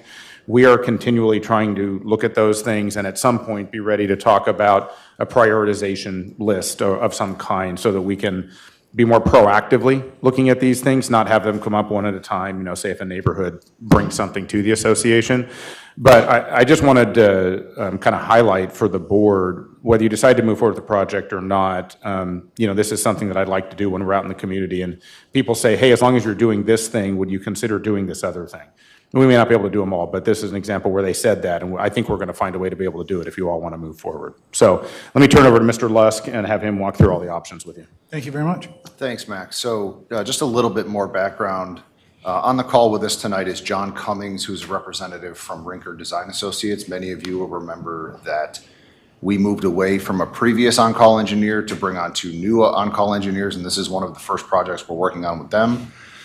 Just as a shameless plug, Rinker has been great to work with. Happy that they're on board with us. So as Mac mentioned, we were sort of tasked with looking into the feasibility of a crosswalk on Barton Hill Road. What we found is that there are 2 options for a crosswalk, neither of which I believe are the original desired location. The meeting that Mac references in the rain predates me, but I believe That was a good meeting. What's that? That was a good meeting. I heard that. No charcuterie though. I believe the original intent was to try to connect our 2 trailheads there that connect Barton Hill Road. And as John will kind of talk through when we bring him on the call, is that because of the distance from where those trails hit the road to the intersection of Sunrise Valley and Barton Hill Road, we can't create a crosswalk in that area. What we can do is think about 2 different options. We can think about an at-grade crosswalk at the intersection of Sunrise Valley and Barton Hill Road, or a little bit further up the road. Kara, if you could scroll down just a little bit. Okay. The idea of a raised crosswalk, or sometimes referred to as a traffic pillow, to create a crosswalk a little bit further down the road. The advantages of a raised crosswalk would be it gives people crossing the road much more space from the intersection for someone who may be barreling down Sunrise Valley, take a right or a left, and be going down Barton Hill Road at a speed that is above 25 miles an hour. This would force them to get down to the correct speed before they hit the traffic pillar. So to answer the question, can we put a crosswalk on Barton Hill Road? The answer is yes. One of the reasons that Chris Shoemaker, our previous director of capital projects, was struggling with this was he wasn't sure what the target was that we were trying to hit. And he was right. We don't have one. We don't know what the community wants. We don't know if the community wants one at all. We know that we were asked to look into this and we have found options. So if there are technical questions, John is online and can answer those questions. But what we're looking for tonight is direction to move forward with pursuing one of these options so that we can add something into our CIP to move forward. Either option would require some trail work on our property because our current trails don't connect to those crosswalks, but we are not talking about major dollars here. We are talking about doing something that the community is interested in. So I'll turn it over to the board, and John is online if we have any technical questions. I have one question when allowed. Director Perry, please go ahead.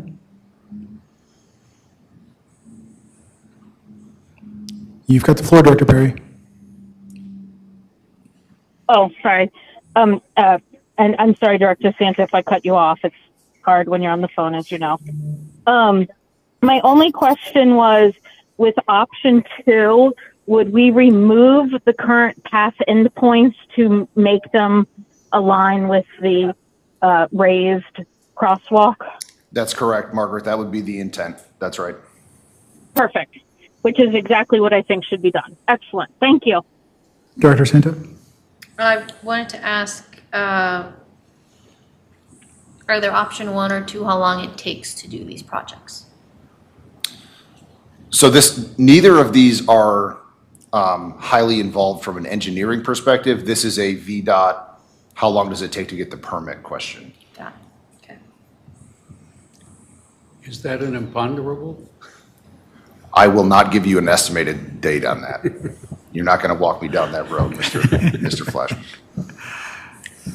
Can I ask a question of my colleague? Please do.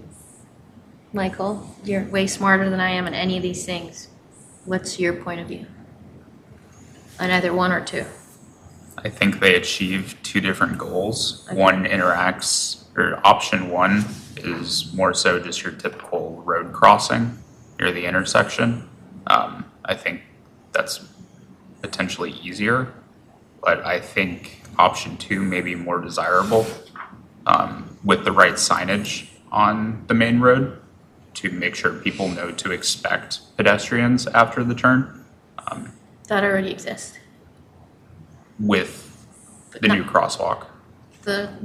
When pickleball was happening, a few of us, me included, petitioned that if you're going to do all of this work and while construction's happening, you need a new signage. And so the county gave 2 signs. One right at the intersection when you turn, and even when you pass near the soccer field, now there's a sign that says like the kids crosswalk kind of sign. So we have signage. It's a matter of what do we do, version 1 or version 2.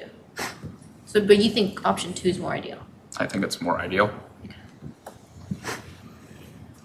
Hey, everybody, this is John Cummings. I just want to weigh in really quickly.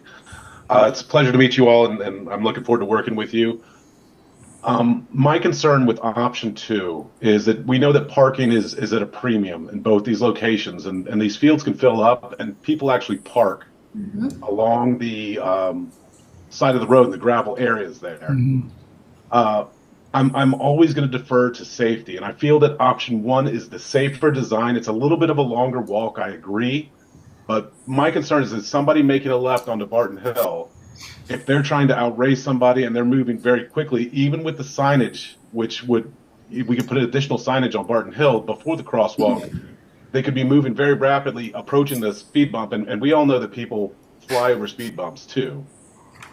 My concern is that if cars are parked in such a way that a child or someone shorter could be hiding behind the crosswalk and somebody doesn't see it until the last moment. And I know that's an extreme scenario, but that's we would have to do something with the parking too to make sure that the driver has a clear view of that crosswalk to avoid a potential mishap like that.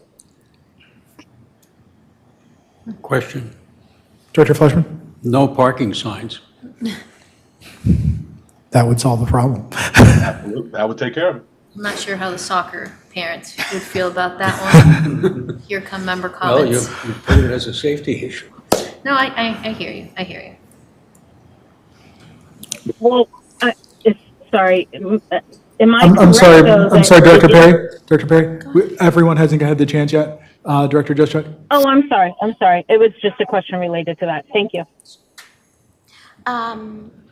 Was there an option 3 considered to move the crosswalk farther down Barton Hill Road after the turn in for the tennis court parking? Because I believe we did some studies in order to submit paperwork to VDOT on the number of people that were walking in this area. And I believe what we learned was that there are far more people that walked across Barton Hill Road and took not the route towards Sunrise Valley Drive, but took the route down to walk to school. I don't know how to describe that side. But I think to Mr. Cummins' point, it would be farther back, so there'd be more line of sight, but there would also be the opportunity to actually get more people to where they're going, which is down Barton Hill Road and not out to Sunrise Valley Drive. So John, I might ask you to help me remember this. I believe we talked about if we push the crosswalk up further, maybe towards where that basketball hoop is on Barton Hill Road, that either VDOT wasn't interested or we thought that it didn't achieve the goals of a crosswalk. The whole issue with the crosswalk is we all know in reality people are going to just go across the street because it's a very narrow road. So we're trying to provide a safe haven, and you're right. VDOT was a little less interested in pushing the crosswalk away because they felt like it was, or it seemed like they felt like it was less effective the further up the street it went. Okay, and then my second question is, we've talked in the past about exploring opportunities where Fairfax County might have some fund improvements for roads. And it makes sense to me for, RA to potentially pay to have our trail moved, but has staff explored moving or having the county fund through their improvements, the speed pillow crosswalk item? I can certainly speak to the money part of that. Former President Mapara and I have brought that issue up along with several others. It was it was one of several things. So you may recall a couple of times the board has said, hey, can we follow up with Supervisor Alcorn about CIP dollars? The county has not indicated that something like this would be funded, but we can certainly follow up on that again. I would welcome you guys trying again. Here's how I would frame it. If the county is willing to give dollars to certain 5 clusters in the community in RA that are HOAs to put EV charging stations in their community, but they can't have enough funds to care for the kids that walk to school, then there's something wrong with this logic. And the county should be giving, just like they've given those cluster HOAs, this HOA, split the money, give the money to make safety first as opposed to EV charging stations. So that would be my plug for the county. Director Perry.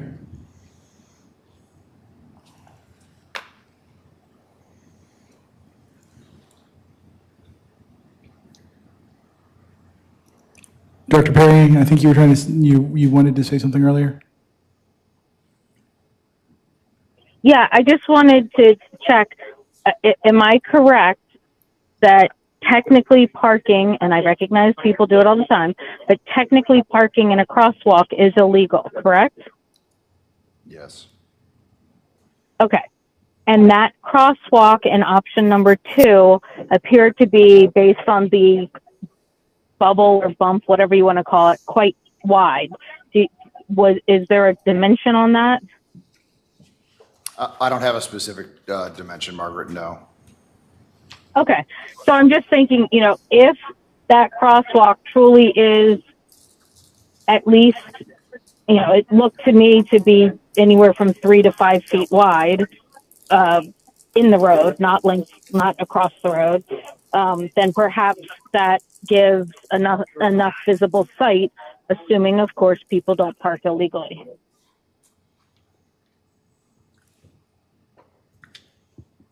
Director Flashman?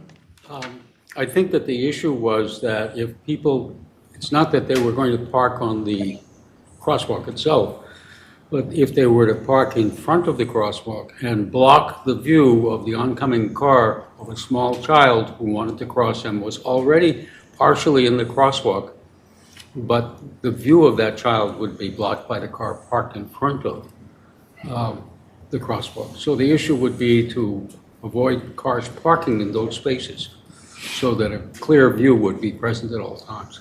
That was my understanding as well. Director Santa? I just was going to suggest perhaps we could wrap up this conversation by saying, thank you, Peter, thank you, Mac, thank you, John. Could I suggest that we have a community meeting? Because if you put this vote on me, I would abstain. Yep. And I think we need input and voices. So I don't know if you want to do an on-site meeting or you want to have people come here, but I'd suggest just a community meeting to get everybody on board. I think that is the best direction, yes. Okay. Do you need a motion for this? I don't. Okay, no. cool. What's the time frame for that? Should we do it? Well, we have our big Lake Newport meeting coming up next week, and we're also planning to do an engagement meeting around the Lake Thoreau dock at some point this summer. So why don't we try to shoehorn it in maybe before Memorial Day sometime? Okay. I think that can work. Yeah, I mean, Director Santa, that's your neighborhood essentially. But my suggestion would try to be that if we can move it along as quickly as possible so we can get this close to the next school year, that would be great. I think that works. When do the tennis courts open? We are shooting for June 1 on the tennis courts. Do you want to combine it and do like a grand opening tennis court and that would get everybody in the community and also have this meeting there? If we can make that work, yes. If not, I will push the crosswalk meeting to make it happen. Okay. Awesome. Thank you all. Thank John, thank you. Thanks for being on, John. All right, moving on to committee resolutions. Vice President Santa, you have the floor. This has sat with you guys for several weeks now, so I'm here to answer questions. And after we resolve discrepancies, I'm ready to make a motion. Opening floor to questions, Director Juszczyk. Director Santa already knows this because we've talked about it offline. I'm still concerned about the transition, that we don't have a transition plan, because some of these committees have more people on them currently. And so what does it look like for the board to take action on this and we wrote people off the island? like how does that piece of this work? The transition plan of, you mean? So like if PrAC has 12 people on it and we're going down to 7, Yeah, where's the other 5 people go? they don't have, there's no, that's not a problem for PrAC. They don't have. Well, but it is a problem for the committees. Because remember, we went through the list of who's on the committees, and we had a couple that have issues. And so I'm hesitant to vote yes on something that requires us voting volunteers off of committees or asking them to leave. We have a problem with quorum. This solves this issue. 1, 2, there is nothing that permits this body from appointing 5 additional members to still contribute. They just won't be voting members. So I strike a balance that is very similar to land use, because this is actually language from the Land Use Advisory Committee, which is you have 7 voting members, and then it says directors may appoint up to 5. So we're not limiting involvement, we're still encouraging it, but we're just ensuring that we have quorum, and right now we have a bunch of empty slots. So that leads me to believe that I don't need 15 people in a committee. But it doesn't address May the issue. I'm sorry, May I Director. ask a question and make a statement when that's available? Just gonna, yeah, you will be next, as soon as Director Juszczyk is done. Oh, I'm sorry, Director Perry, please, your turn. Okay, so one is, I think Director Juszczyk is trying to get at how do we handle the current situation, meaning we already have, for example, I don't know the numbers exactly off the top of my head, I apologize, but like 12 voting members currently. My recommendation would be to grandfather these in by term, and as people come off by term, they just are not replaced. And then you get it down to your 7, and at that point, you can start nominating voting members again. I like that. That's fine. That would be my recommendation on how to handle the grandfathering thing. But the second question I have for you, and Director Santa, only because I thought this had come up in a previous conversation, but I noticed that it's not addressed in the current resolution, is that, for example, right now it says that there will be 7 with at least 1 board member as a voting member and 1 member, RA member as a voting member. But that doesn't limit, I mean, technically the way it's written, all 7 people could be, well, except for, of course, the whole quorum meeting thing, but, you know, you could feasibly have 4 board directors in there of your 7, and then you've only got 3 RA members. And the only concern I have there is, you know, as you had mentioned in a prior meeting, you're double dipping on votes. And so I'm just curious why we're not limiting the number of board directors within that 7 and making the other X number RA members. I have no opposition to that, Margaret. I was following the composition of the land use committee. So I am amendable to making all of those changes to all 3 advisory committees. I agree with you, but I took my first step at editing this to take the composition of land use. Right, and I respect that. I wanted to throw my 2 cents out there that I think we should be limiting the number of board members as voting members to, you know, at say most 2, and having all other voting members be RA members, because the goal of, in my opinion, the goal of these committees is for our members to be able to speak and give their thoughts and opinions. And, you know, if the majority of the compilation is board directors, then that to me defeats the purpose. Thank you. Thank you. Director Flashman? I have several comments. The first is there a magic to the number 7? It means, I understand that if you want quorum, you need to have 4 members attend. And if you had 10, you would need 6 to have a majority. I feel actually more comfortable with some of the committees, particularly the Environmental Advisory Committee, having 10, for the reason that there is a broad expertise that is required or is advantageous to have on the Environmental Committee. It's someone who is very specialized and has deep knowledge about some aspect of the environment, is very narrow in their very deep knowledge. And so the more people you have with that kind of deep knowledge, the better off you are. And if they have the vote, then you're more able to hold them there, and they're more likely to attend. So I think it may be appropriate to vary the numbers depending on the needs of those committees. And for that reason, I would say that, for instance, in LUAC, you have several members of the board who are desirous of being on that committee, and they have some degree of expertise in that area. And so I would be hesitant to limit the number of directors on that particular committee to 2. There are now, I think, 3 plus a liaison. So you have 4 actual board members who are involved in that. And that is not a bad thing in that particular committee because of the nature of the work and the knowledge required. So I wouldn't necessarily be, I would look more at what are the needs of those committees rather than trying to set it all for one size fits all. The other, one specific issue that I have with the Environmental Advisory Committee is it currently has an arrangement with Reston Letters whereby it submits an article for publication once a month, and they publish once a month. Is that prevented by the present proposed amendments? Why? Or is it allowed? Is that because I struck out developed communications products for the board's consideration of environmental Yes, yeah.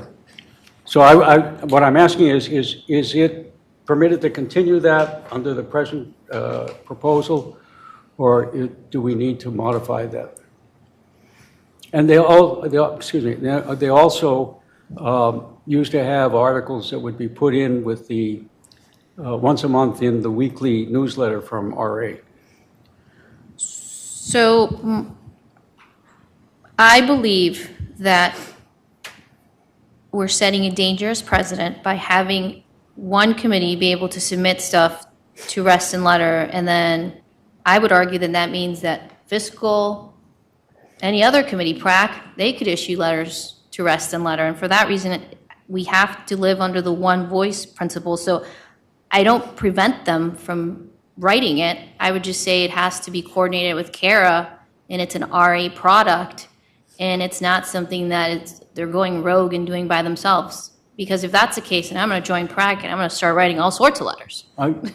If I may respond to that, I believe there is some sort of coordination, and Kara's here, we can ask her.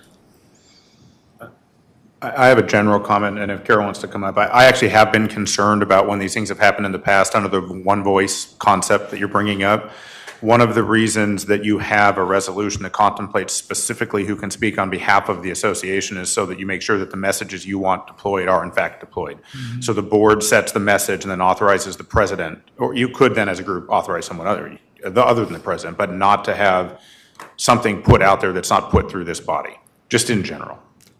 I might add that these articles are educational in scope, and so they don't take positions on issues that are burning up the news waves or anything else. It's simply educational. Mm-hmm.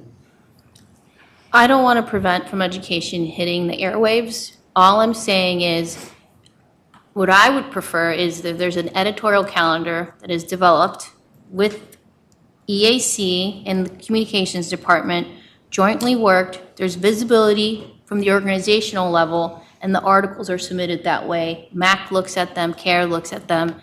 I don't want to prevent, but I've said this before, if one committee does it one way, then that means I have to give the other committee the same right and leeway to then do it as well. So for that reason, I struck that one out. To me, this is a process issue, not a work product issue. Sorry, I think I understood better. Maybe I can just comment. So yes, we get suggestions from you all here and from the committees all the time. In order to bridge the gap for what you're describing, it's not a power that's given to the committee. What happens is we own it as an association the communications department puts out as compared to the committee putting something out, if that makes sense. And then we get the coordination that Vice President Santa is describing, and the association is the one commenting. And we've done that in the past. Anything you want to, any workflow suggestions, anything you want to add? Yeah, I mean, I think, I will say, I've seen them occasionally. I do not see every issue currently before the committee takes it to Rest and Letter. We have our own relationship, the communications team, with Rest and Letter. We're a sponsor of every issue we advertise.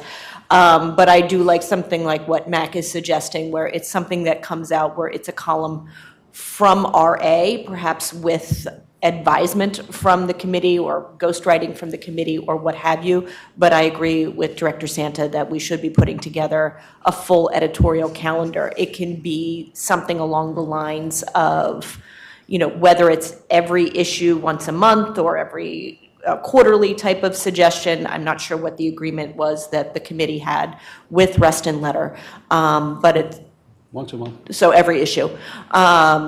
But, that's certainly something we can, try to work with Rest and Letter to get, a little more coordination and make sure it's RA voice. I'm not sure where that leaves us.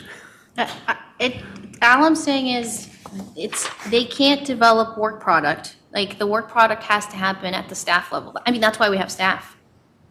But the staff doesn't have the information or the detail that is included in this particular circumstance, where it's basically providing information to the public that is environmentally related, so that the public has information that is useful and environmentally related, and about a whole series of topics.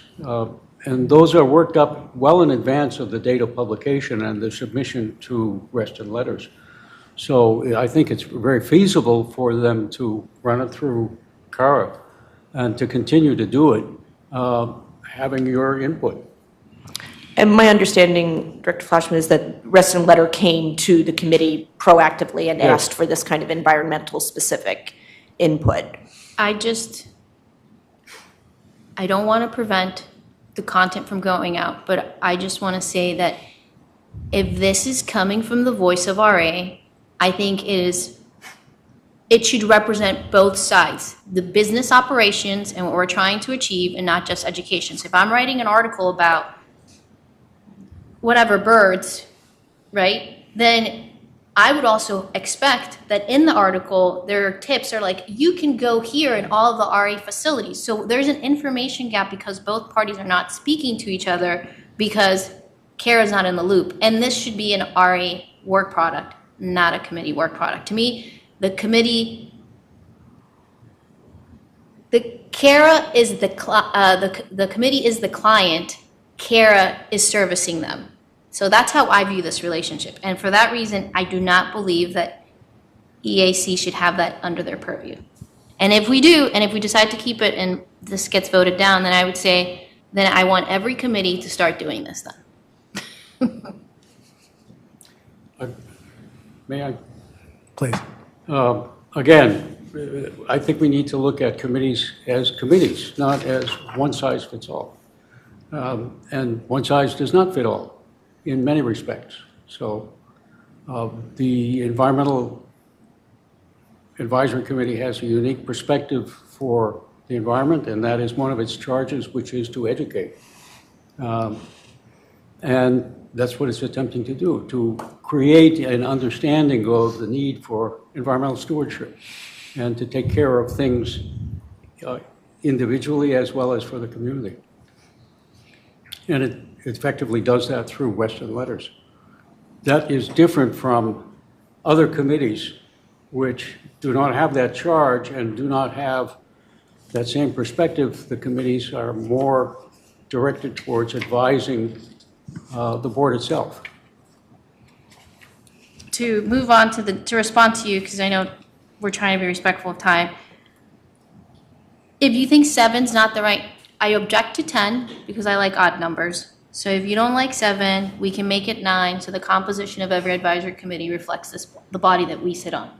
I am not tied to 7. I picked 7 because that was the standard that was suggested for the creation of the land use committee. So that was my baseline. If my peers feel like it should be a different number, let's make the decision and call it now. What's the number? Are we opposed to 7? Do we want to keep 9? I agree with an odd number. I don't care where you go beyond odd. Brittany, do you know if most of the 8 advisory committees have 9, 7 people? Most of them have, I won't say the number. But Margaret's right, they're mostly odd numbers for the purposes of votes. Are you okay with an odd number? I'll take 9. Okay. I don't. Sold. I don't feel strongly. If 9, okay. So can we make a global edit that says, and there will be at most 9 voting members. Voting committee members shall consist of only 1 director. I think that addresses what Margaret wanted, right? No. No, her point, and I agree with it, is we shouldn't, as directors, have any votes on any committees. Correct. Well, no, I think she. Go ahead, Margaret. Yeah, I'm torn on that. I definitely think there should be no more than 2 voting board directors on any committee. I prefer 1 or none, but definitely no more than 2. And, that does not prevent board members from attending committee, because people can go and sit and watch. And if they want to have a voice, they can ask to be put on as non-voting members. But the reality is that it needs to be limited, whatever that limit looks like. Anybody have a? I don't think that we should vote on any committee. And I regularly, as the fiscal liaison, will only ever vote at that committee if everyone else has voted yes, so that they can at least say it was a unanimous vote. But otherwise, I abstain, even though technically in that resolution, the treasurer and the fiscal liaison has a vote. I believe our vote is here and not at a committee level. It should be our members. I agree with you. So I would say there shouldn't be any directors on these committees. I just want to remind you, because I know you keep referencing the Land Use Committee. The Land Use Committee was originally under the board committee resolution because we felt like it is a board activity, and that's why there were more directors allowed on that committee, because and as Erwin has pointed out, we have people who have that expertise, but it also is a board. It's like that committee is taking the place of the work that the board would naturally do on land use. These committees are advisory committees, so to me, we should be getting that advice from our members. We have the ability to give each other advice at this table all the time, but these committees are meant to be member-driven committees. So I believe they should be only members. We have, and directors always have the ability to volunteer and fill out an application and get interviewed and be a member of a committee from that perspective. But in that realm, they're not a director, they're a member of a committee. So the global edit I have is the voting committee member shall consist of at least one member. No more than one member, I thought it was. No more, it says at least one member. Right, but I think.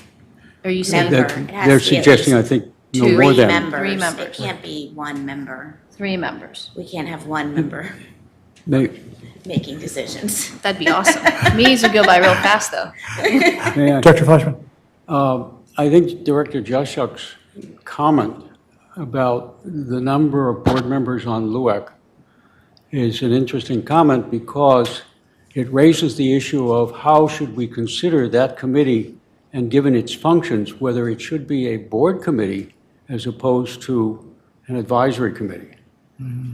And then that would change the function, or it would recognize that there are a different relationship in that committee to the board, and the kinds of issues that arise in which board members have expertise, as it turns out now. It may not be always the case in the future, but it is today. And there are hot issues there which require, I think, a board understanding of the issues at the time when they are dealt with by that committee.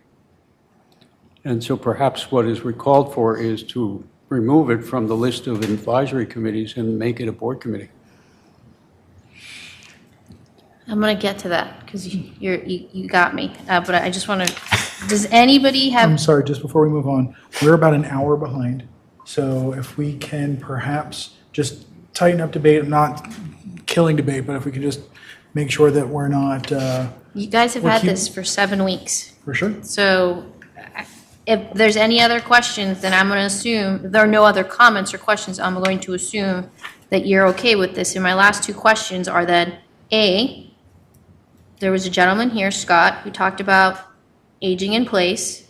Does this body feel, I have it stricken out currently, that this 55-plus advisory committee needs to exist to 65-plus, or whatever number? That's one question, because I want to address it, because he's probably watching or will watch. And then 2, and you want a table discussion, that's fine, but do we need a land use advisory committee? I want to have that conversation, because I think that committee should just be an item on the board agenda, and it should be a board matter. Director Jishik. So to answer your questions, I would like to postpone the decision on the 55 plus or 65 plus advisory committee to December, and give us some time over the summer and give staff some time to think about how they would manage that and consider all the reasons why it ceased, because it hung on there for several years and we were having the same issues with PrAC and that we couldn't meet quorum and there wasn't.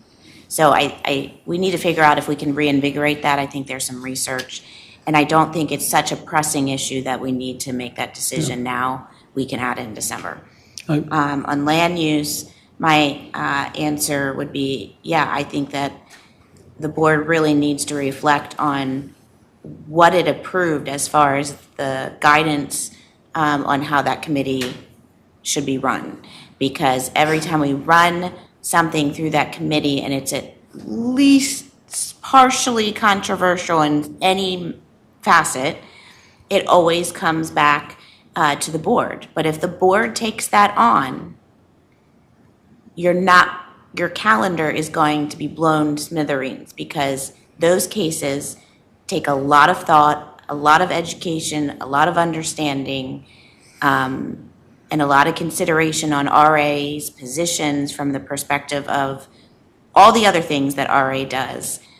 So, I've always wanted to be at the board level. It has not worked for years at the board level, probably since 2014-15, when the Metro piece kind of ended and Reston decided to bring the Metro here. It's been dysfunctional since then. It's been very frustrating to our members, especially when there's a land use issue that is near their community. But the board either needs to let the land use committee do the work, or it needs to build into its agenda an hour or two for each board meeting to do the work. Thanks.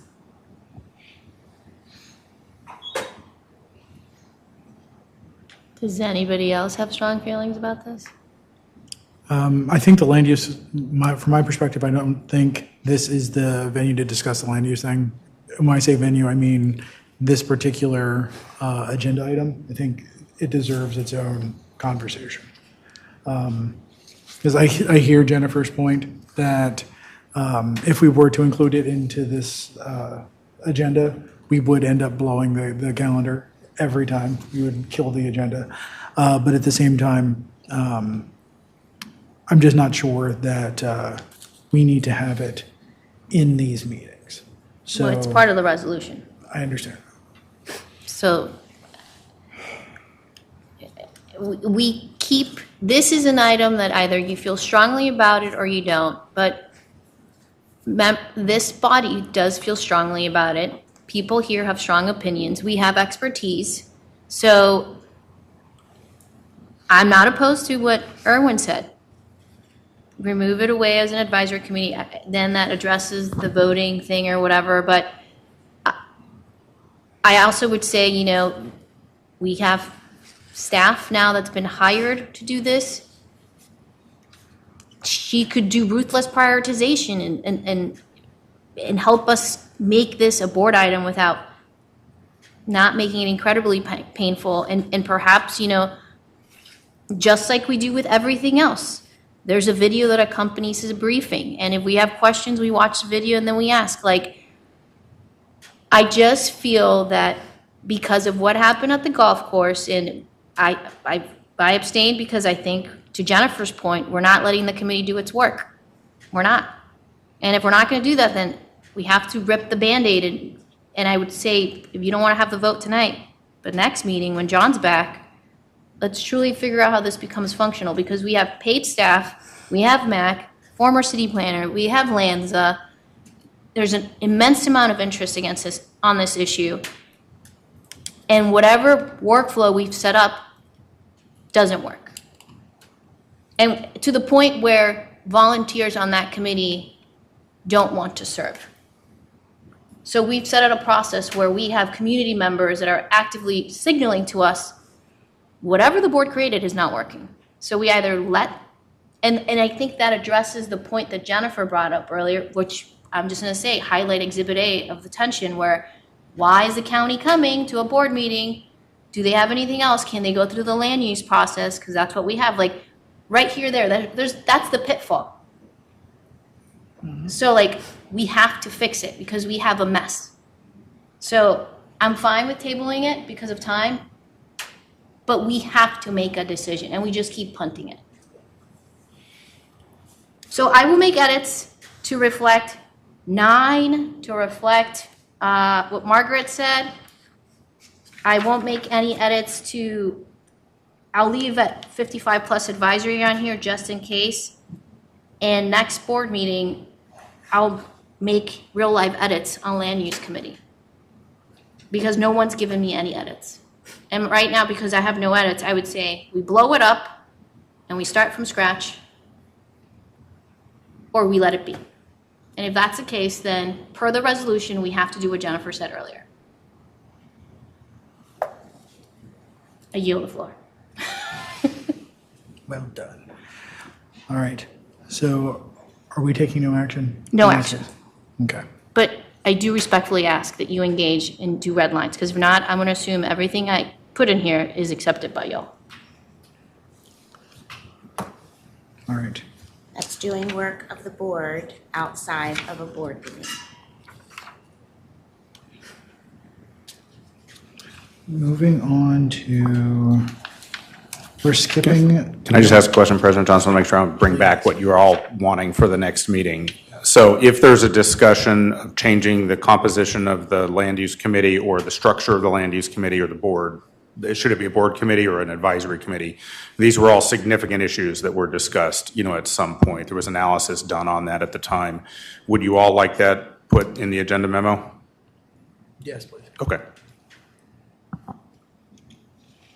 There's 3 options to go forward, right? There's advisory committee, status quo, board committee, or no committee, with the executive or the management team function doing the, as he mentioned, doing the first pass and bringing and servicing just the items of importance to the board. Is that fair? That's accurate. So, yeah, the staff could bring us 3 options to consider. Thank you. All right. Thank you very much. We are skipping letter L, and we are moving on to M, Q1 financial results. Mr. Vroom. Okay, the information was in the packet and there was a recording, so I'll try and be pretty brief on it. First, I'll reiterate what President Johnson said early in the meeting. We are in the time period where we're taking budget suggestions. They're due the 1st of June. As of earlier today, we had 67 to date. Yes. We do have a number. And a reminder that we are looking for board members to submit suggestions as well if you would like. So just a reminder on that. Then on the Q1 financials, so we're looking good so far. I'll just hit a couple quick highlights. So far, we're revenue 62K above budget year to date, and expenses are 441K below budget year to date. We did start the year with only 92 FTEs for full-timers versus our budget of 101, but we've been filling a number of those. We're up to 97, so I do expect that's going to start, picking up, and we won't be, coming so much under on expenses going forward. But that's where we stand so far. I won't go through any details on revenues and expenses unless there's questions. It's all in the packet. I did want to mention one thing on capital, just because it's a little new this year and different. We did transfer, kind of like we do at the beginning of every year, we transferred the money into the RRF account and CARP account as was approved in the budget. But this year, for the first time, if you recall, it was also approved that we're going to use 300K of the stream wetland funds to cover the dredging projects. But for that, we made the decision that we shouldn't really transfer it ahead of time just based on the budget. Since those are restricted funds, we should wait till we spend it and then we'll cover it out of the stream wetland funds. We have one dredging project underway right now, Lake Ann Canal, so we'll cover that with the stream wetland funds. And later in the year, they're supposed to do Lake Thoreau. Because, if we don't use RRF or CARP funds, we have carry forward, or we could just come in below budget. And all's good. We just have some extra money in RRF. But in the case of the stream wetland funds, it's, restricted. So I didn't think that we should, transfer it over until we've actually spent it. So we will use it, but that's kind of the way we're working that. I don't think I had any other things to highlight unless there are questions. I mean, we are strong on cash this time of year, right after collecting the assessment. So, looking good on cash. But any questions, I'd be happy to take. Does anyone have any questions? My only question is that there was a board motion that says that in May you'll be coming back to us with a funding alternative for RRF. Are you guys slated to still do that? So we can put Yes, on that is the plan still. Correct. And there was another motion on capitalization thresholds too, so we'll also be bringing that back in May. That was another thing. Any other questions or comments?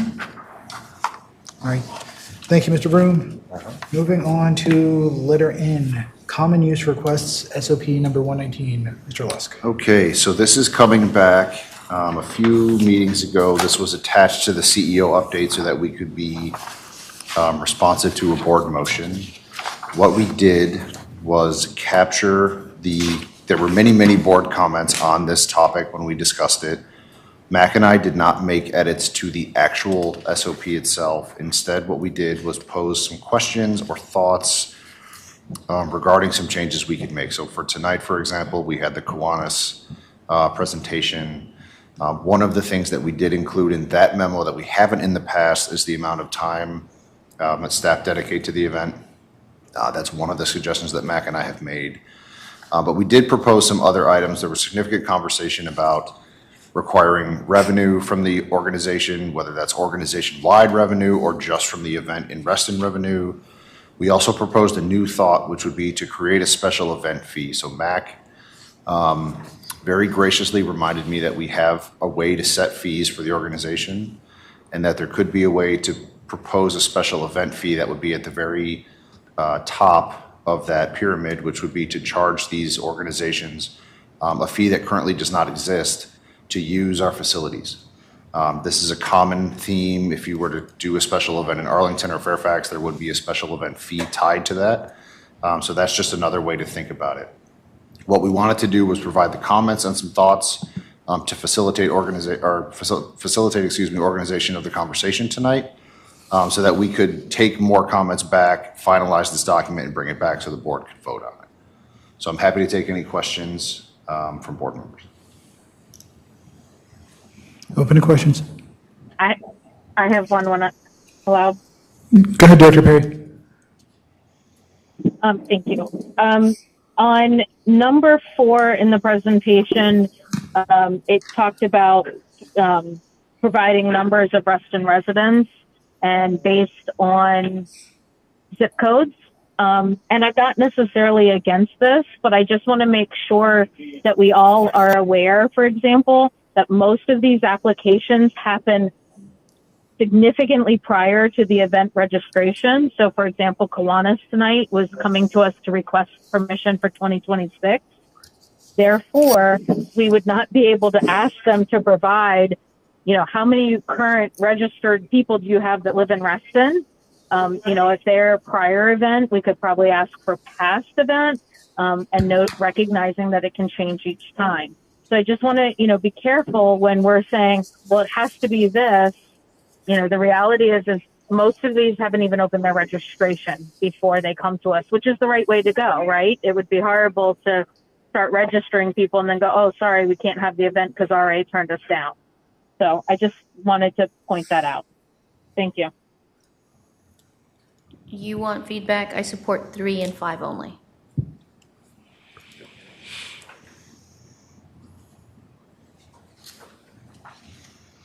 Director Flashman? Yes. Did you have your hand up? Yes. Okay, you're being called on. Thank you. With regard to step 5,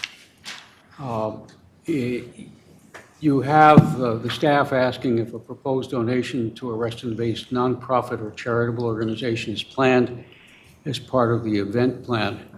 And as we have several times recently talked with people who are soliciting permission to undertake an event, John Farrell has asked whether they are indeed going to make some sort of contribution to a Reston-based organization, nonprofit. And as I was reading that, it crossed my mind that could we require that? And there would be several ways to do that. One would be to set a fixed amount and say, let's say, just for the sake of argument, without really thinking about what number it might be, we would request that you make a donation of not less than $1,000 or 10% of your profit, whichever is higher.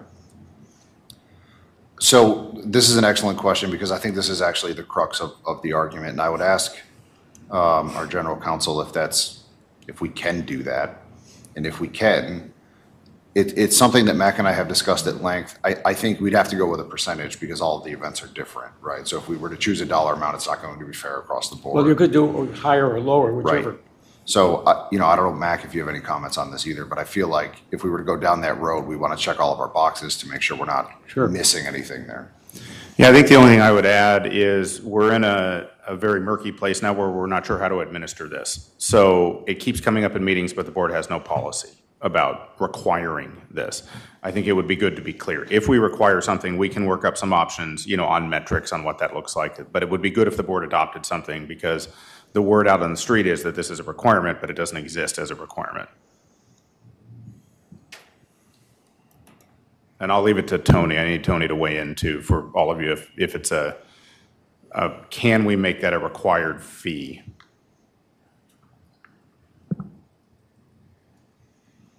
Mr. Champ. Can we make it a required fee? In theory, yes. Because we're essentially providing a service, so I think it's fine under POA. But I'm not gonna, the only thing I'll say is that the fee cannot be discriminatory, obviously, based on any protected classes that the events might occur. And anything further, I think I'd rather either draft a memo or talk in executive session about.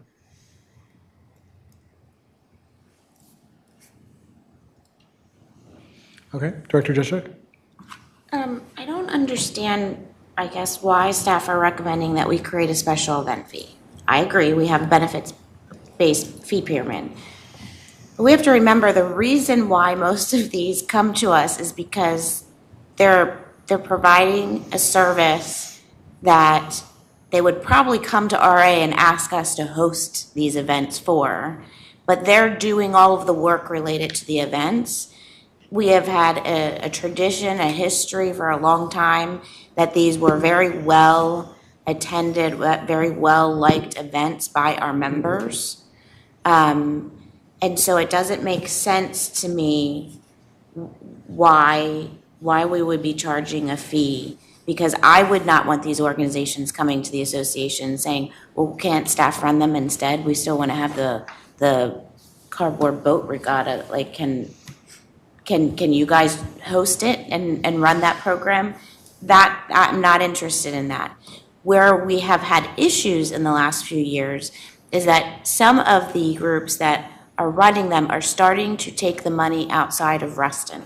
And our only concern is that if RA is providing the facilities, essentially, that we see some of that money stay in the community. That's really, and so I think that it makes sense to ask, where, if the money is going to stay in Reston, or we make a request as part of the application, are you going to donate back to Reston? If so, how are you doing that? Because it doesn't always have to be money-based.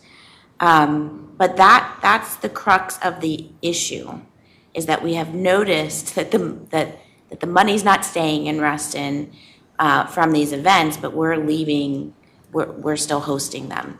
I also want to remind staff that, because I think you guys leave it off the list a lot, is that there is a lake event, the Lake Thoreau year-end party, that is also approved by this board That is specifically put on by the community.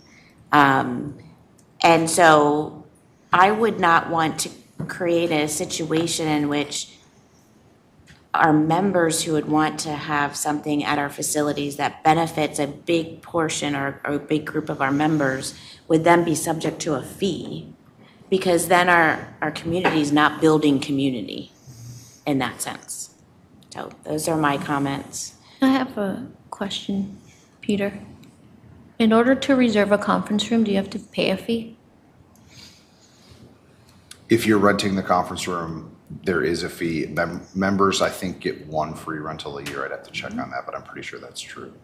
So if you're an HOA, meets every month, you get one freebie, but the rest of the That's right. 11 months you have to pay a fee? Yes.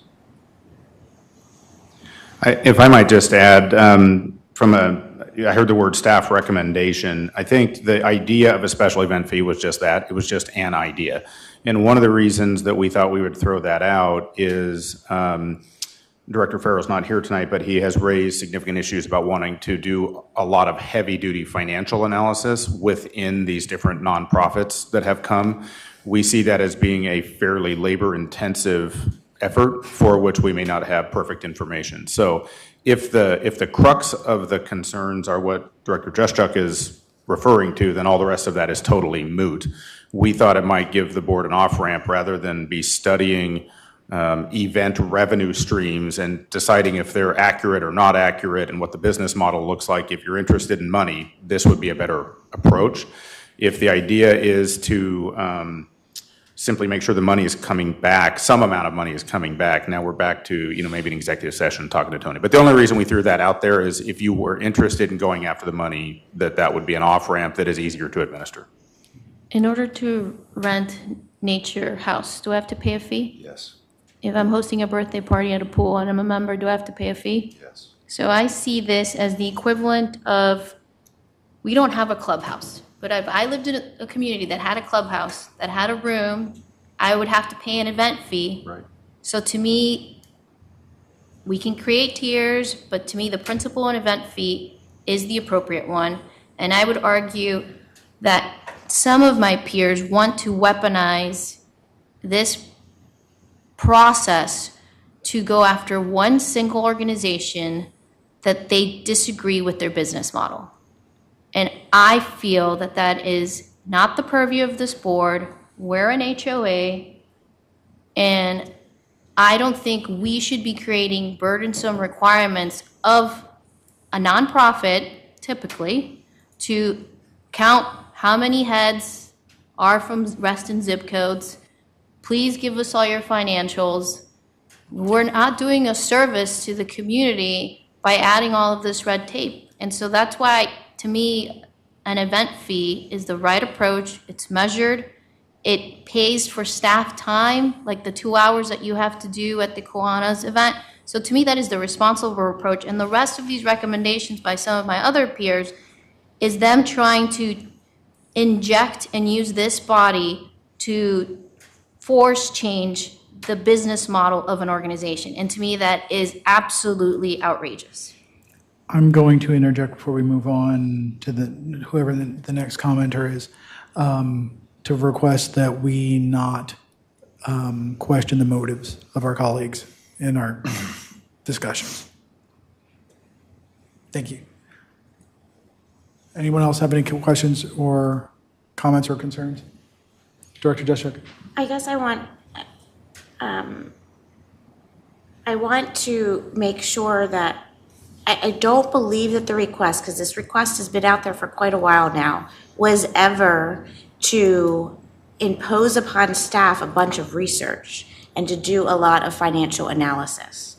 These groups that have been coming through have a 990 that would take 5 minutes at most to either A, have them fill out the information, which would be the smartest move for staff to do, and second, for staff to do it, you go into their 990 and you look at their revenue and you look at their net revenue. Like that's not a lot of financial information. And I disagree. I think that this question is more, and I saw it with multiple board members asking questions, trying to understand why, even in today's case, we were giving something free. But in all of the examples Director Santa gave, those were for the benefit of the person, not for the benefit of the community. These are community benefit driven. They're not birthday parties. They are for the community. And I really don't understand why this SOP has become such a big deal. We asked for an SOP over a year ago because the board did not have any vetting criteria. And so everyone was vetting it from an individual perspective. The purpose of the SOP is to come up with how are we going to vet whether we're going to give our facilities away for free so that staff have guidance, because outside of even the ones that the board approves, there have been questions over the years from board members when staff have made exceptions, of which they used to make a lot more than they probably do now, of, okay, well, that group wants to get together and they want to use our conference room, so we'll give it to them for free. That kind of stuff used to happen all the time. And part of this was to protect staff and to give staff some leeway, and also to give the board some way to vet ones that were big enough to come to us. So this is not a negative thing. I really do believe that we need an SOP so that we don't get cross 6 months from now when staff makes a decision on something, or a board member votes a particular way, which is the complete opposite vetting criteria of another board member. This is turning into something negative, and it need not. If I may, one ultimate comment, and that is that in the instances in which John Farrell has asked the applicants about whether they were making any contribution to a Reston-based organization, it was because essentially the organization that was making the application was either from outside of Reston or had only a small portion of their membership in Reston. And so the question was, how much, or could you make some sort of donation that would stay in Reston in a charitable fashion, so that Reston got some benefit out of it. And he was not asking those questions for Reston-based organizations because they're here and they're doing the work and providing a benefit for Reston in any event. So am I hearing correctly that the fee would, like for instance, that the fee could be a donation to Friends of Reston, just to throw an organization out there? It could be any charitable organization in Reston. Right. Okay.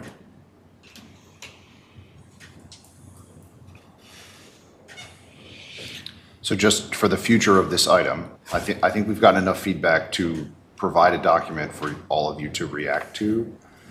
I also think Director Juszczyk makes a good point about in-kind services that don't necessarily have to be monetary. That's not really something we've discussed before, and I think that's a great idea. So why don't we take a swing at bringing back a final for everyone to react to so we can keep moving this along? But I think the reason why this donation thing irks me is because, to me, this is like wink, wink, nod, nod. If you do this kind thing, most likely you'll get approved. And to me, that just seems, make it a clean fee. Just make it a clean fee. And if you don't want a clean fee for Reston-based association, I can stand by that. And for the ones that aren't, give them a fee. But to even have to ask the question to an applicant, are you willing to consider a fee? To me, that seems pay to play, as opposed to just saying, here's a transactional engagement. You're using our lakes. Staff time is calculated at this. Please pay me the following market rate. To me, that seems like a clean approach, as opposed to like this weird, it feels dirty, because we're imposing on somebody to do something that maybe they didn't want to do, or maybe they wanted to give the money to a church, or maybe they wanted to give the money to like, to me, it just seems like we are dictating values, and I don't want to do that. I want to dictate transactions. And I think that's what this SOP should be. Okay. Peter, I'm good. your comments No, were just from a timing standpoint, what do you think, Pete? When can we get this back? I feel like the 8th agenda is already pretty full, so we want to shoot for the end of May. End of May, does that work for everybody? We'll put together a red line and some options for how such a value-based thing could be ironed out a little more clearly. Thank you very much. All right, we are moving to executive session. Item O. Can we get a motion for that, please?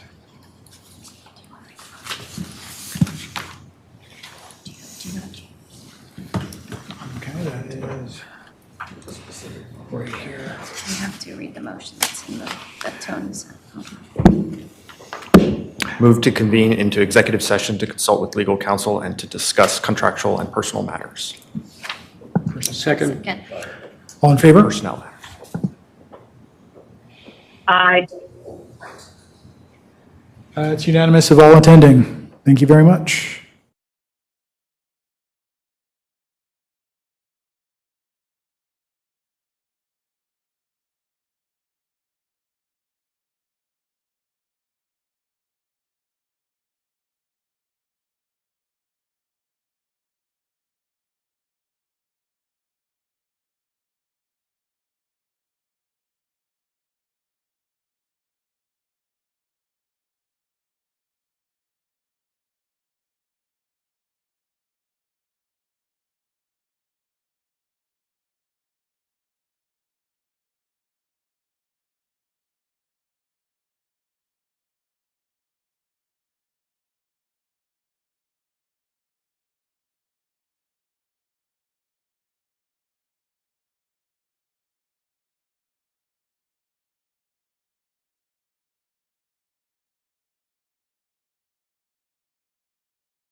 Hello, I'm Doug Britt, Vice Chair of the Reston Association Environmental Advisory Committee, the EAC, and Project Leader for the Reston Association State, known as RACER. This presentation addresses the highlights of the 2024 RACER, as well as its companion, the RACER Recommendations and Report Card. The RACER is a product of the RA Environmental Advisory Committee. It was first initiated in 2017. Currently, it's published on a biennial basis, that is every other year on the even-numbered years. This version, the 2024 edition, was authored by a 14-member project team, comprised mostly of volunteer citizen scientists on the EAC, but it included subject matter experts who were not committee members. The current edition examines the conditions of 23 environmental attributes of the Reston community and recommendations for protecting or improving conditions are contained in its companion report, which is an Excel spreadsheet called the RACER Recommendations and Report Card. The purpose of RACER is fivefold. One is to summarize environmental data in one publicly accessible document. Second is to establish an environmental baseline to identify future trends, which currently the 2022 edition of RACER has been renamed the environmental baseline for our community. Thirdly is to provide information to help Reston Association shape future policies and programs. Fourthly, to educate and inform our residents about Reston's environmental health. And finally, to create a living document to be revised and expanded as needed in the future. The report organization includes a description of Reston's environmental setting, which includes its physiography, geology and soils, climate, and current population and land use. The environmental setting is followed by chapters and subchapters that describe the current conditions for each of the 23 environmental attributes evaluated. More than 100 references are cited to support our findings, and hyperlinks are also provided for many of the references to enable readers to access the original sources for more detailed information if desired. Each of the chapters and subchapters dedicated to a particular environmental attribute is assigned a colored traffic light icon to denote its condition as good, fair, poor, or an unlit traffic light to indicate that there was not enough data available to make an adequate evaluation.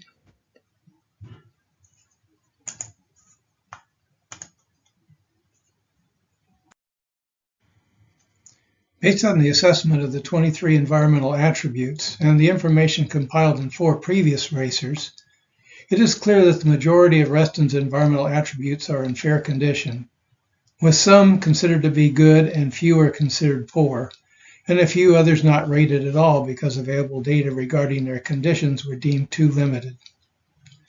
With regard to the good attributes, we've identified 6, including the air quality, drinking water, wastewater treatment, hazardous and toxic waste, environmental education and outreach, and biophilic cities network. 9 have been identified as in fair condition. These include our streams, our lakes and ponds, our urban forests, meadows, wetlands, landscaping and urban agriculture, birds, wildlife management, and light pollution. 3 are deemed to be of poor quality. These include solid waste management, climate change, and energy efficiency, renewable energy, and transportation. 4 of the attributes are given the unlit traffic light icon because their data was too limited to evaluate, and those include mammals, our amphibian and reptile populations, invertebrates, and noise pollution.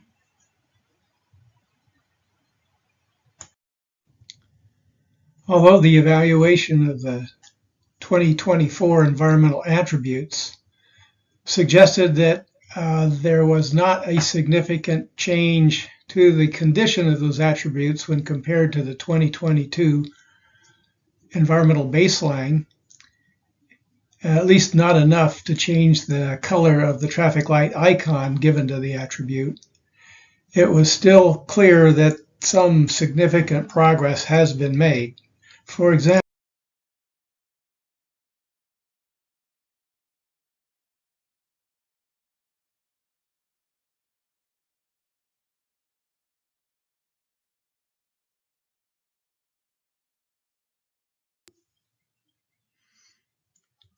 hello, I'm Doug Britt, Vice Chair of the Reston Association Environmental Advisory Committee, the EAC, and Project Leader for the Reston Association State of the Environment Report, known as RACER.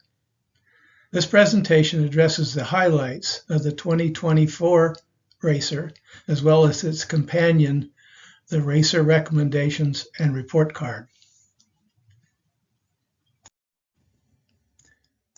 The RACER is a product of the RA Environmental Advisory Committee It was first initiated in 2017.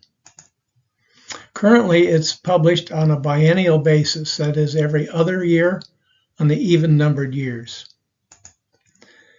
This version, the 2024 edition, was authored by a 14-member project team comprised mostly of volunteer citizen scientists on the EAC, but it included subject matter experts who were not committee members.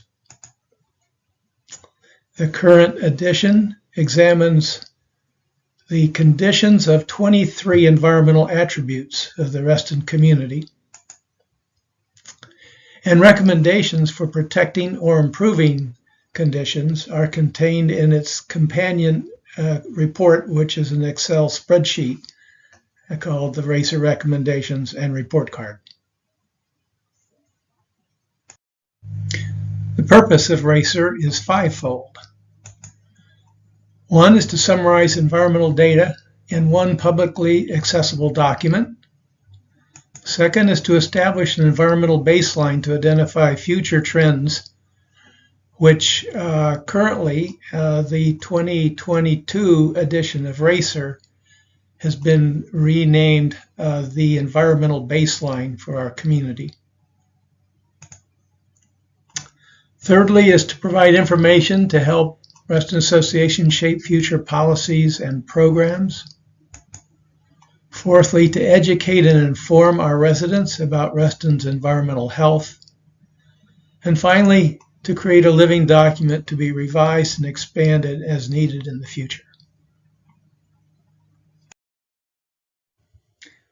The report organization includes a description of Reston's environmental setting, which includes its physiography, geology and soils, climate, and current population and land use. The environmental setting is followed by chapters and subchapters that describe the current conditions for each of the 23 environmental attributes evaluated. More than 100 references are cited to support our findings, and hyperlinks are also provided for many of the references to enable readers to access the original sources for more detailed information if desired. Each of the chapters and subchapters dedicated to a particular environmental attribute is assigned a colored traffic light icon to denote its condition as good, fair, poor, or an unlit traffic light to indicate that there was not enough data available to make an adequate evaluation.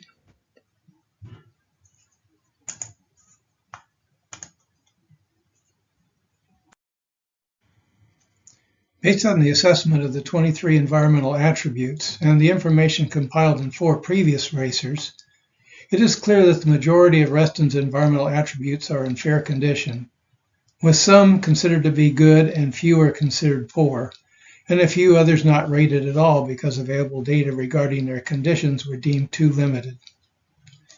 With regard to the good attributes, we've identified 6, including the air quality, drinking water, wastewater treatment, hazardous and toxic waste, environmental education and outreach, and biophilic cities network.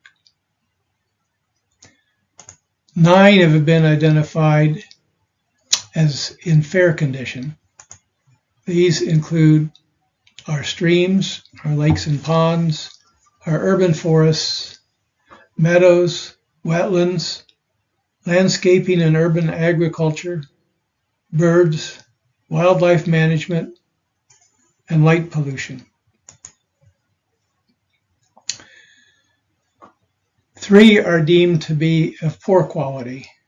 These include solid waste management, climate change, and energy efficiency, renewable energy, and transportation.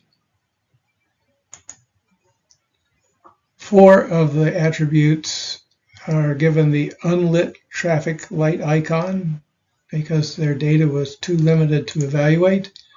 And those include mammals, our amphibian and reptile populations, invertebrates, and noise pollution.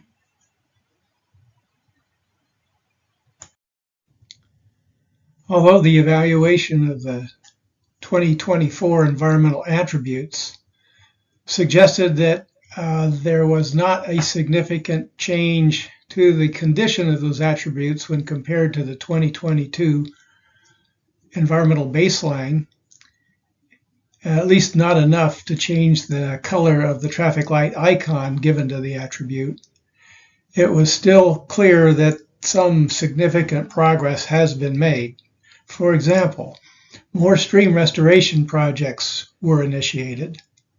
There's been more water quality and hydrologic monitoring of our Reston lakes and streams, giving us better data to plan and work from. There's been more local emphasis on landscaping with native plants. We currently have more electric vehicles and electric vehicle charging stations in Reston than during the 2022 time period. We've been able to replace some RA gas-powered landscaping equipment with cleaner battery-operated equipment. And Fairfax County is pursuing a zero waste plan and engaged in its Resilient Fairfax initiative and given Reston Association a seat on its Resilient Fairfax Advisory Board.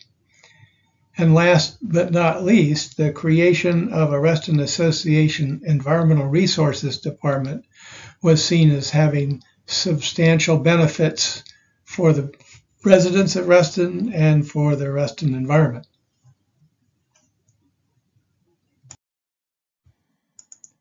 Unfortunately, our analysis has shown that Reston still faces several serious environmental threats. Population increase, urban development and redevelopment, and increasing intensity of precipitation events continue to make stormwater management especially challenging. Climate change is making our environment hotter, wetter, and weirder, and it affects so many other environmental attributes that it's difficult to track all of its cascading effects on our health, ecosystems, and infrastructure. Most of our parcels of urban forest are now dominated by non-native invasive plants, and invasive insects and pathogens are also disrupting our natural areas. Almost all of us are now overly familiar with the consequences of deer overbrowsing. And obstacles to greening the infrastructure are many, but now we're facing policies directly aimed at reversing or blocking what progress has already been made. And Reston has very limited recycling options as a homeowners association. But the county's new zero waste plan may create some new opportunities for Reston residents down the line. Although the threats to our community are serious, it's important to note that none of the major threats are really unique to Reston.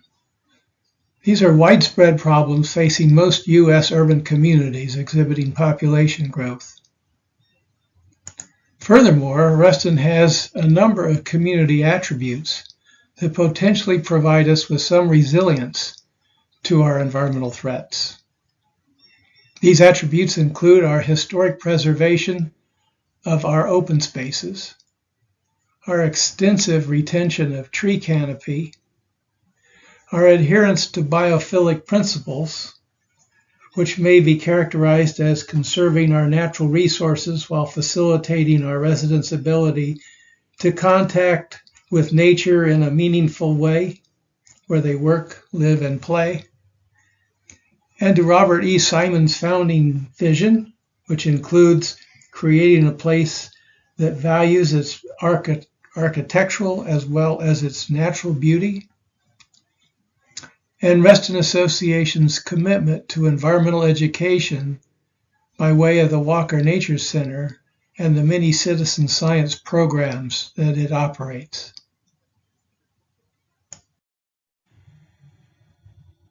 Now I'd like to take this opportunity to introduce you to the 2024 RACER project team, authors and contributors.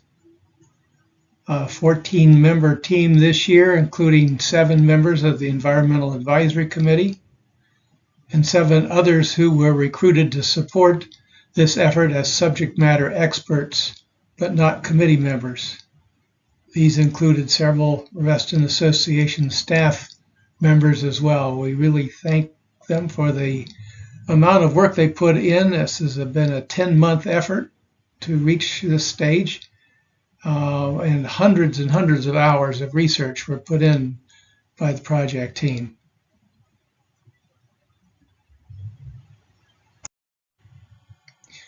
Now I'd like to talk about the 2024 RACER recommendations and report card, the companion document to RACER 2024. This is issued as a Excel spreadsheet, and it is issued annually, not biannually, like the RACER report. Its purpose is to track and assess progress on more than 100 previous RACER recommendations that have been proposed during the past 8 years that RACER has been published.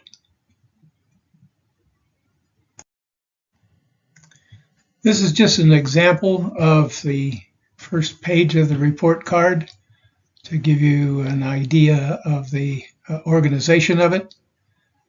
The left-hand column shows the status using the traffic light icon colors for each of the recommendations in 2023.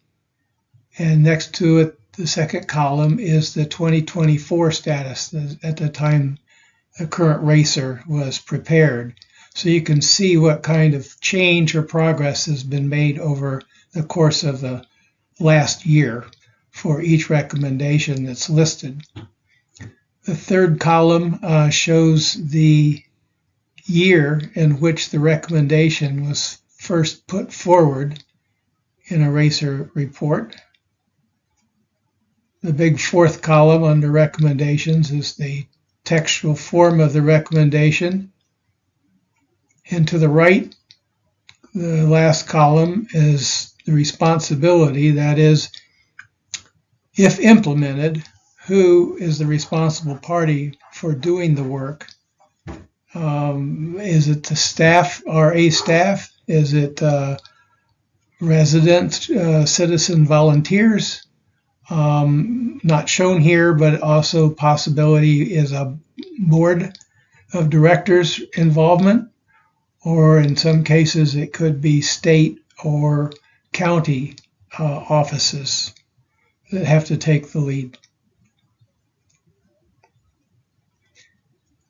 Not shown here on the color columns on the left, if a project was completed, instead of having a color, it would receive a blue star. And if the recommendation was a new one from the current RACER report, then the text would be shown in bold to indicate that. And in some cases, a recommendation of the past has been rescinded. And so instead, again, of a color shown in the columns to the left, it would have a black X indicating that that recommendation no longer is in effect. Now I'd like to give you a few statistics from the 2024 report card. There were 2 new recommendations made in 2024. Partner with Northern Virginia Bird Alliance on its Bird Safe campaign and continue to maintain the storm drain marking program. The Bird Safe Nova Lights Out campaign, as it's called, is a voluntary program that involves turning off and or blocking as many external and internal building lights at workplaces as possible during the night to help prevent the death or injury to birds migrating through our area. The key times to reduce lighting to protect migratory birds are during peak migration, which in Northern Virginia is from 11 p.m. to sunrise, March 15th through May 31st. And again in the fall migration from September 1st through November 15th. The storm drain marking program is the program that you see on the grates. Curbside has a oval fish emblem warning people not to put toxic materials down the drain that will flow into the Chesapeake Bay. For those who are unfamiliar, the Northern Virginia Bird Alliance is the new name for the former Northern Virginia Audubon Society. Now there's 91 previous recommendations from the previous 4 racers that are still in effect. And of those, 49 of the recommendations were seen as reasonably progressing through 2024. 20 of the recommendations were seen to have limited progress, and 22 showed no substantial progress. 3 recommendations were completed in 2024, making 15 recommendations completed in total since 2017. Now, it shouldn't be too surprising because very, very few recommendations are one and done. The vast majority are ongoing year over year, sometimes for several years. So don't read anything into the fact that there's only 3 recommendations completed. To continue our report card summary, progress was seen to have improved on 13 recommendations since 2023. Progress declined on 6 others in that time frame. And 4 recommendations were rescinded in 2024. 42 of the past recommendations may be implemented using volunteer support. 7 recommendations may require some board of director involvement. With regard to the recommendations that may involve Reston Association Board of Director activities, they include to demonstrate environmental leadership by installing solar technologies on compatible Reston Association facilities, parking areas, and other properties, and to promote and facilitate installation of solar technologies on residential and commercial buildings. Another recommendation is to promote energy conservation practices through education and outreach activities, as well as official Reston Association policies and procedures. A third is to consider climate change whenever formulating new policies, planning new projects, and purchasing new equipment. Continuing with recommendations that may involve the board, another one is to develop, via the Design Review Board, and implement new lighting guidelines to make Reston a model for environmentally sound lighting practices, and to revise the DRB guidelines for gutter and downspout designs to better protect neighboring properties from runoff. Another is to develop a policy compatible with Fairfax's natural landscaping at county facilities for the Reston community. And lastly, to request more purple bins from Fairfax County for Reston glass recycling, and to locate 1 or more drop-off facilities for food scraps in Reston.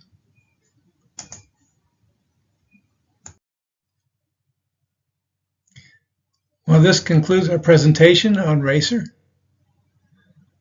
but I'd like to leave you with 3 requests. One, to continue performing all 49 recommendations that are shown to be reasonably progressing to date. Two, to assess whether progress can be accelerated on those exhibiting limited to no progress. And finally, to inform our committee of reasons why a recommendation should be postponed or not pursued so that we may consider rescinding it in the future. Thank you again for attending this presentation. Hi, this is Ed Vroom, RA CFO, with the financial update for the board meeting on April 24th, 2025. This update covers actuals through March 2025 and is compared to the budget and compared to last year. As shown on the dashboard, for the period ending March 31st, year-to-date revenue is $62K above budget, driven by assessments, interest, and late fees. Operating expenses are $441K below budget, but as a note, it's early and not into our busy season yet, and we expect this will start catching up now that we've been filling our staffing vacancies. The association's cash position is strong, in particular at this time of year after we've collected the assessments. Some more detail on revenue. Assessments are above budget now, but this will come down a bit as we receive tax relief forms. Late fees are running $41K over budget. We have collected about 96% of the members' assessments, but we are slightly behind last year's pace. Not really sure if, the economy or market is an issue or what is driving that, but the team's following up with, the stragglers. Our transfer fees from real estate transactions are running $40K below budget. Credit card surcharge revenue is $43K below budget, but the cost is also down with fewer members using credit cards. They're taking advantage of the other options to pay where there are no fees. Interest is up versus budget and almost double last year due to better cash management and negotiating better rates with our bank. Camps revenue is running below budget so far year to date, but we expect that will catch up. Other variances are relatively small.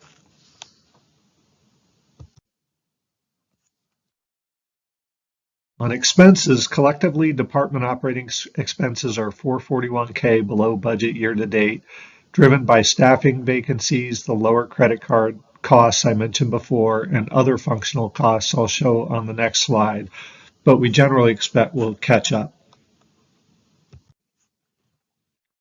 Functionally, people costs are $219K below budget year to date, driven by staffing vacancies.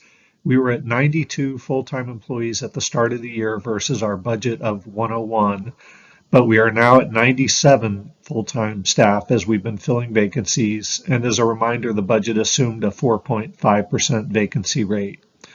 Our professional services and legal costs so far are running below budget, but we do expect this will catch up. For example, CW, our legal firm, has not billed us for March yet.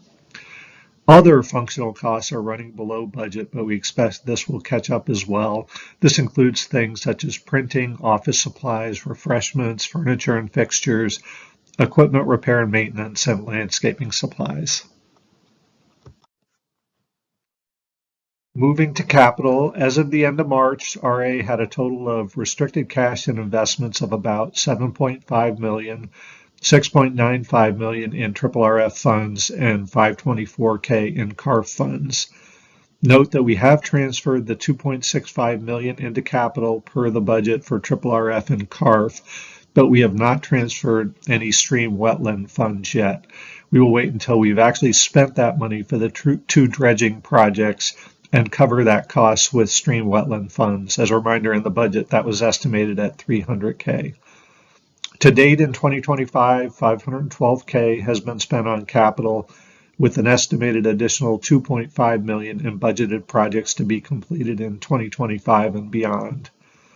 The projected variance to budget at this point is an underrun of $228K due to Hook Road, several vehicle purchases, and automotive tile work expected to come in below budget.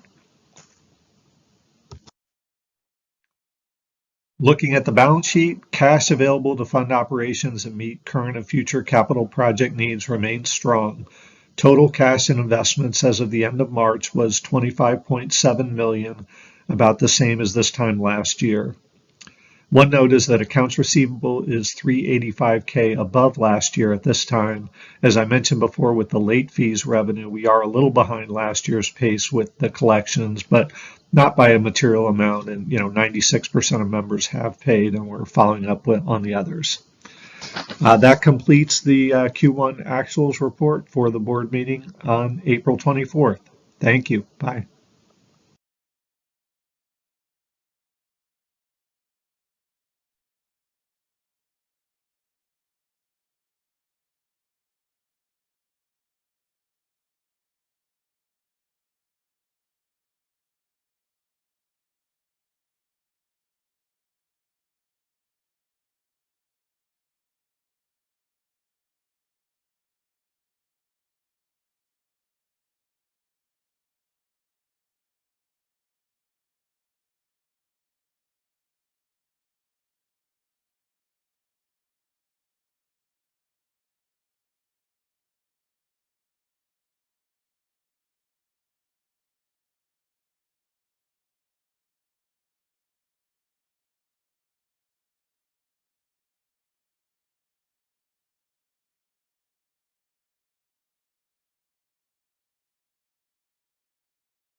Ready in 3, 2, and 1.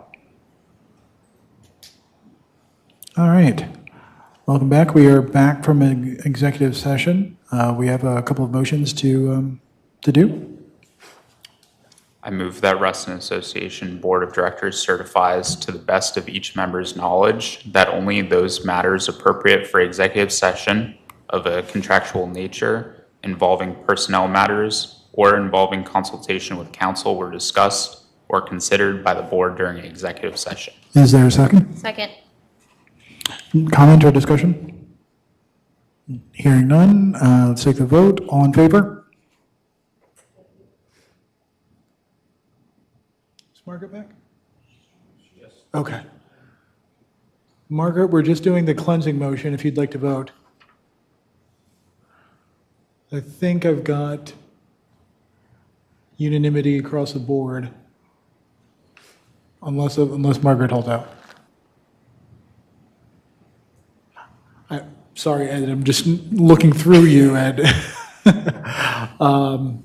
Okay, we haven't heard, so I'm going to take that as 7-4, and then 0 again. Oh, well, against.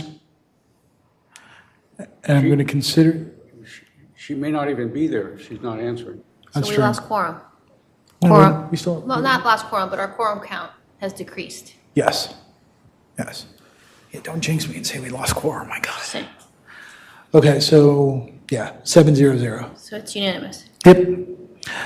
Moving on to the next motion. Move to approve Robert Petrine for the position of member to the fiscal committee. Second. A comment or discussion?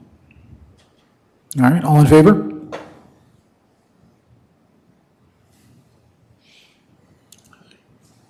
Unanimous of all in attendance. Next. Move to approve Sarah Carpenter for the position of member to the IT committee. Second. Comment or discussion? All in favor? Unanimous? Move to ratify and approve the decision reached by the board in executive session as it pertains to the legal committee's findings concerning 1650 Valencia Way and instruct staff to take the action discussed in executive session. Second. Is there a comment or question? Hearing none. All in favor? Aye. That's unanimous of all. Oh, I'm sorry, that's 7. Against? Abstains. And 7-0-1. All right. Moving on in the agenda. I move to adopt the agenda for the May 8th meeting with the following changes. B should read April 24th. DA should read May 8th. We proposing that we remove F, item F, and anywhere in here, I don't care in the order, add committee resolution and the SOP that we just went over tonight. Is there a second for that? Second. Discussion. I would like to ask a question about when are we going to review the pending DRB resolutions? There are a whole series of tranches that we should examine. I don't suggest that we do them all in one night, but we should start moving forward with those. Okay. And I don't know whether we can do that. Maybe Cam can give us a hint as to what should be, or what resolutions in particular should be addressed next. I need a month's lead time in order to bring those back. So whenever you're ready, you can bring back what was deferred from the, sorry, Margaret can't hear me. So June 12th? So the September meeting, you all deferred a group based on board feedback. We can bring those back, but I need a month's lead time in order to publicly notice the content to be reviewed. So, We could do it in the first meeting in June? sure. Sounds good. That's when we'll do it. So can you say that one more time? You added, I removed item F and added 2 items, the committee resolutions that we didn't finish today, and the SOP. so you also said that we might have an elections committee resolution and voting data? Brittany Review. informed me that the elections committee is not ready for that. Okay. I thought we bumped the SOP to the end of May. We should just get it over with. So, Why? has Yes, your to write motion it. been seconded? He asked to the end of May so you could write it. Okay, fine, you can have till the end of May. Yes. Has your motion been seconded? Yes. Yeah. Oh, okay. My other That's why we're comment commenting. would be, the next meeting is May. And it's a joint fiscal meeting, if I'm correct? So why are we mixing non-financial things into a joint meeting with fiscal? For instance, pool assessment results. This is it's a budget meeting, right? I understood that in the case of adding second meetings to the calendar, they were for finance topics. In other words, it was meant to be the joint meeting, not other board business. And we will have a full agenda for that. Meaning, we're having one meeting in May. The second meeting is just the joint fiscal meeting on Right. budget only. We're having one board meeting, but we're having the joint meeting as well. Yep, that's what I understood the motion to be earlier. So this is not the joint meeting. No. May 8th? No. So why are we doing triple RF funding and pool assessments when they're directly tied to the budget? I mean, yeah, I think there's a couple answers to that, Jennifer. Oh, There's- and the there's some. capitalization threshold, we might as well do with them because they're the ones recommending it. I mean, there's some study session work, and some of this I think is good to put in front of the board. I mean, the fiscal committee has some variable inputs on the budgetary parts of it, but there's a lot of policy making that you'll need to make, and you have an enormous work program around those topics throughout the year. That's the shortest answer to that. And when we put this agenda together, we didn't know if there would be a May meeting or how many total May meetings that you have, that sort of thing. So for any of those items, like pool assessment results, can they be informational rather than discussion? Pete, on the pool assessment? It would be great generally to bump that to the next meeting. I'm due the report next Wednesday, which means I have 24 hours to put in the packet on Friday. I don't love that for me. So if it's possible to move it to the end of the month, that would be great. Merry Christmas, Pete. We are, if we do want to, I realize triple RF is a conversation with fiscal too, but we are prepared for that conversation if we want to have it on you. It's something that's very important to fiscal.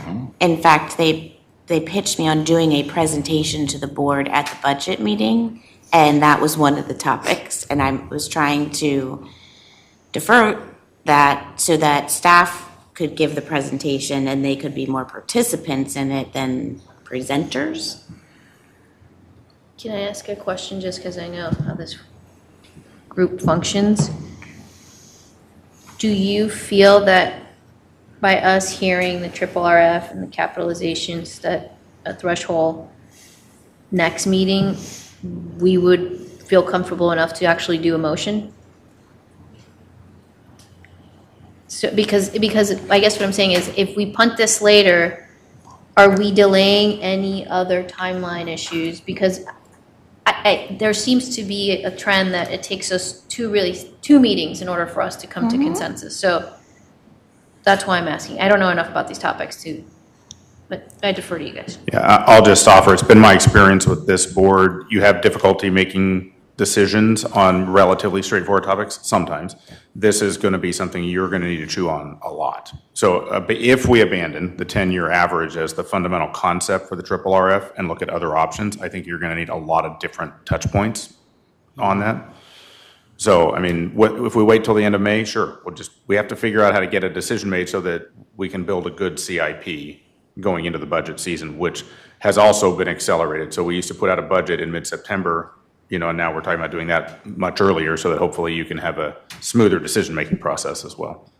I mean, I'm in favor of keeping it. yeah, I'd like to keep it as well, just so when we have the fiscal meeting, I feel a little smarter going into that. But I the just fiscal note that it's people won't have 10:30. the, Yes. sorry. We need a motion. We do. We need a motion to extend till 10:40. Second. So moved. Second. Discussion? All in favor? That's everyone except for Jalal, so we've got, Margaret, do you have a vote on? Aye. Thank you. So we've got 7 to against? 7 to 1. Okay. Thank you. All right. So can we continue with your motion? I covered my motion. There were questions from Jennifer on that, so I have to, I guess, amend my motion, and then I don't know if anybody else has comments on what I said. I had one more thing, though.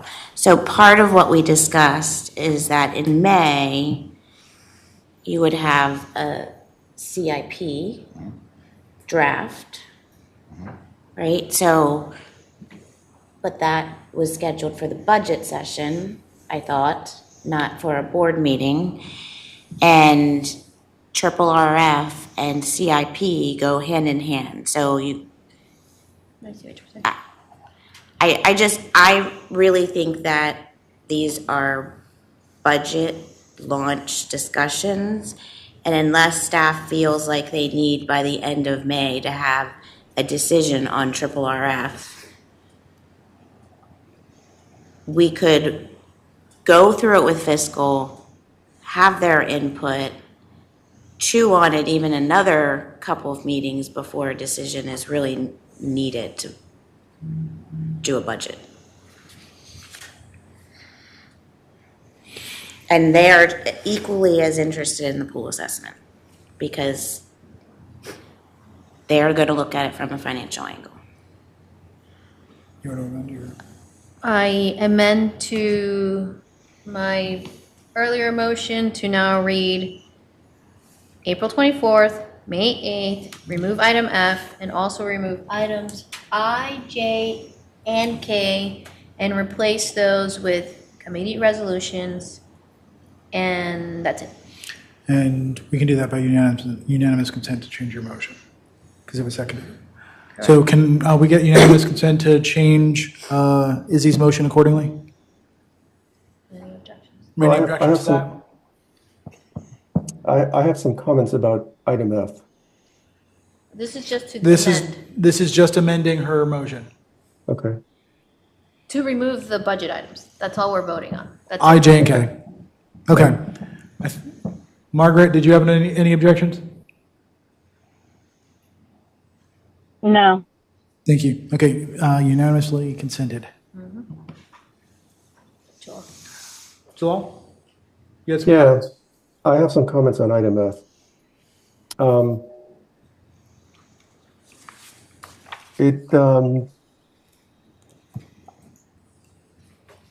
Just give me 1 second. It really concerns me that there seems to be this push against inviting Walter to come and talk about RTC and North. And we went through this during my term, and we had conversations with him during our monthly meeting. And I made a promise and I brought it to the board, and it got on the agenda a couple times ago, board meetings ago. And it got on the agenda for the last meeting that we had, the last board meeting, and they couldn't make it due to scheduling conflict, they being Walter at the county. And this was viewed as, from both sides, our side and his side, as basically building a relationship similar to what Bill Malan did when he came over and talked about the PRC red lines and so on. This is not going through a DRB platform. This is not going through any getting any commitments. This was just informational. This was part of just maintaining a relationship with Walter and the county. And it concerns me that we're moving it now after we had agreed to put it on the agenda, because some people are objecting to it again, because they don't like it, because that it failed, that it got on the agenda. which I really don't understand. And, you know, it concerns me because, Mr. President, you're the one who's going to be talking to Walter about this, explaining to him why it was removed. So it's a bad look. It's a bad look for RA to make a commitment, make a promise, and then consistently come back and take it in, take it out, put it in, put it back. So I'm very concerned about that for RA and for you, because you'll start meeting with Supervisor Alcorn on a monthly basis with our CEO. So I object to removing that. And in fact, I would just finish by saying, we will gain everything possible as opposed to losing versus losing. That's all. Mac? So I won't comment on any of that, pleasure of the board. But I do want to bring back to the board's attention, there are other components of the RTCN process that we still need guidance from this group on, notably around scope, schedule, budget for design guidelines that the board has asked me to work with the covenants group on putting together. The longer we delay that conversation, we are pushing back against different timelines. So regardless of the submittal and how this is all handled, we still need some guidance because our land use team and CAM's team will need to work with the DRB, and we likely will need a joint DRB and board meeting. But I need some guidance on how to go about getting those things set up and sequencing. And so anyways, there's that piece too. So if we don't do that in May, we need to wait till June because, you know, meeting schedules. Is, point of order, is RTCN supposed to go to land use first? The resolution says yes. Oh, that's all I wanted, yes or no? So, hold on, no. No, sir. Because we are doing what I have said, we are cherry picking and we are sabotaging our own workflow and process. It's either we do a clean cut or we don't. And I'm not objecting to having dialogue with the county. What I'm objecting is with how discombobulated we are with following our workflow that was voted upon. So I'm okay with keeping this as long as the following motion that comes in the next meeting is we're cleaning up our house. But as it stands, our resolution is goes to land use. Go to land use, then come to us. But we can't continue to do this. We can't continue to object to process because of the county. Because I'm sure if I told my county supervisor, hey, I want you to skip the stormwater process management, and I want you to raise it to a different level. He'd be like, I have to work the system. This is a system. He has to work it. So I respectfully ask of you to follow point of order and not do this just because we owe it to the county supervisor who, again, I'm not opposed to the conversation. I'm objecting and I'm making a point of how discombobulated we are. I think there might be a mixing of two things in here. No, it's not. Point of order here, please. Okay, continue, please. You're good.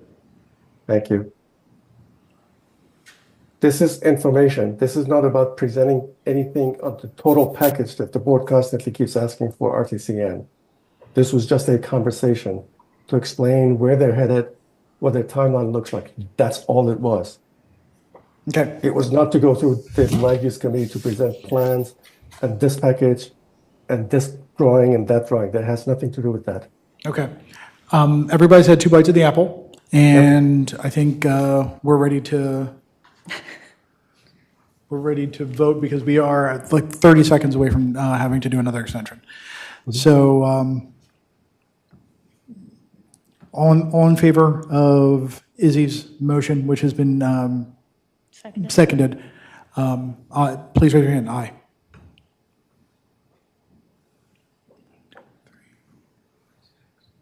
Okay, that's 6. Against? 2? Margaret, where did you fall? Abstain. Okay. Abstain. Thank you. So we've got 5, 2, and 1. Okay. All right. That's where we are. We've passed the agenda, and we have now reached the end of this week's agenda. I appreciate everybody's time tonight, and looking forward to the next one. Thank you.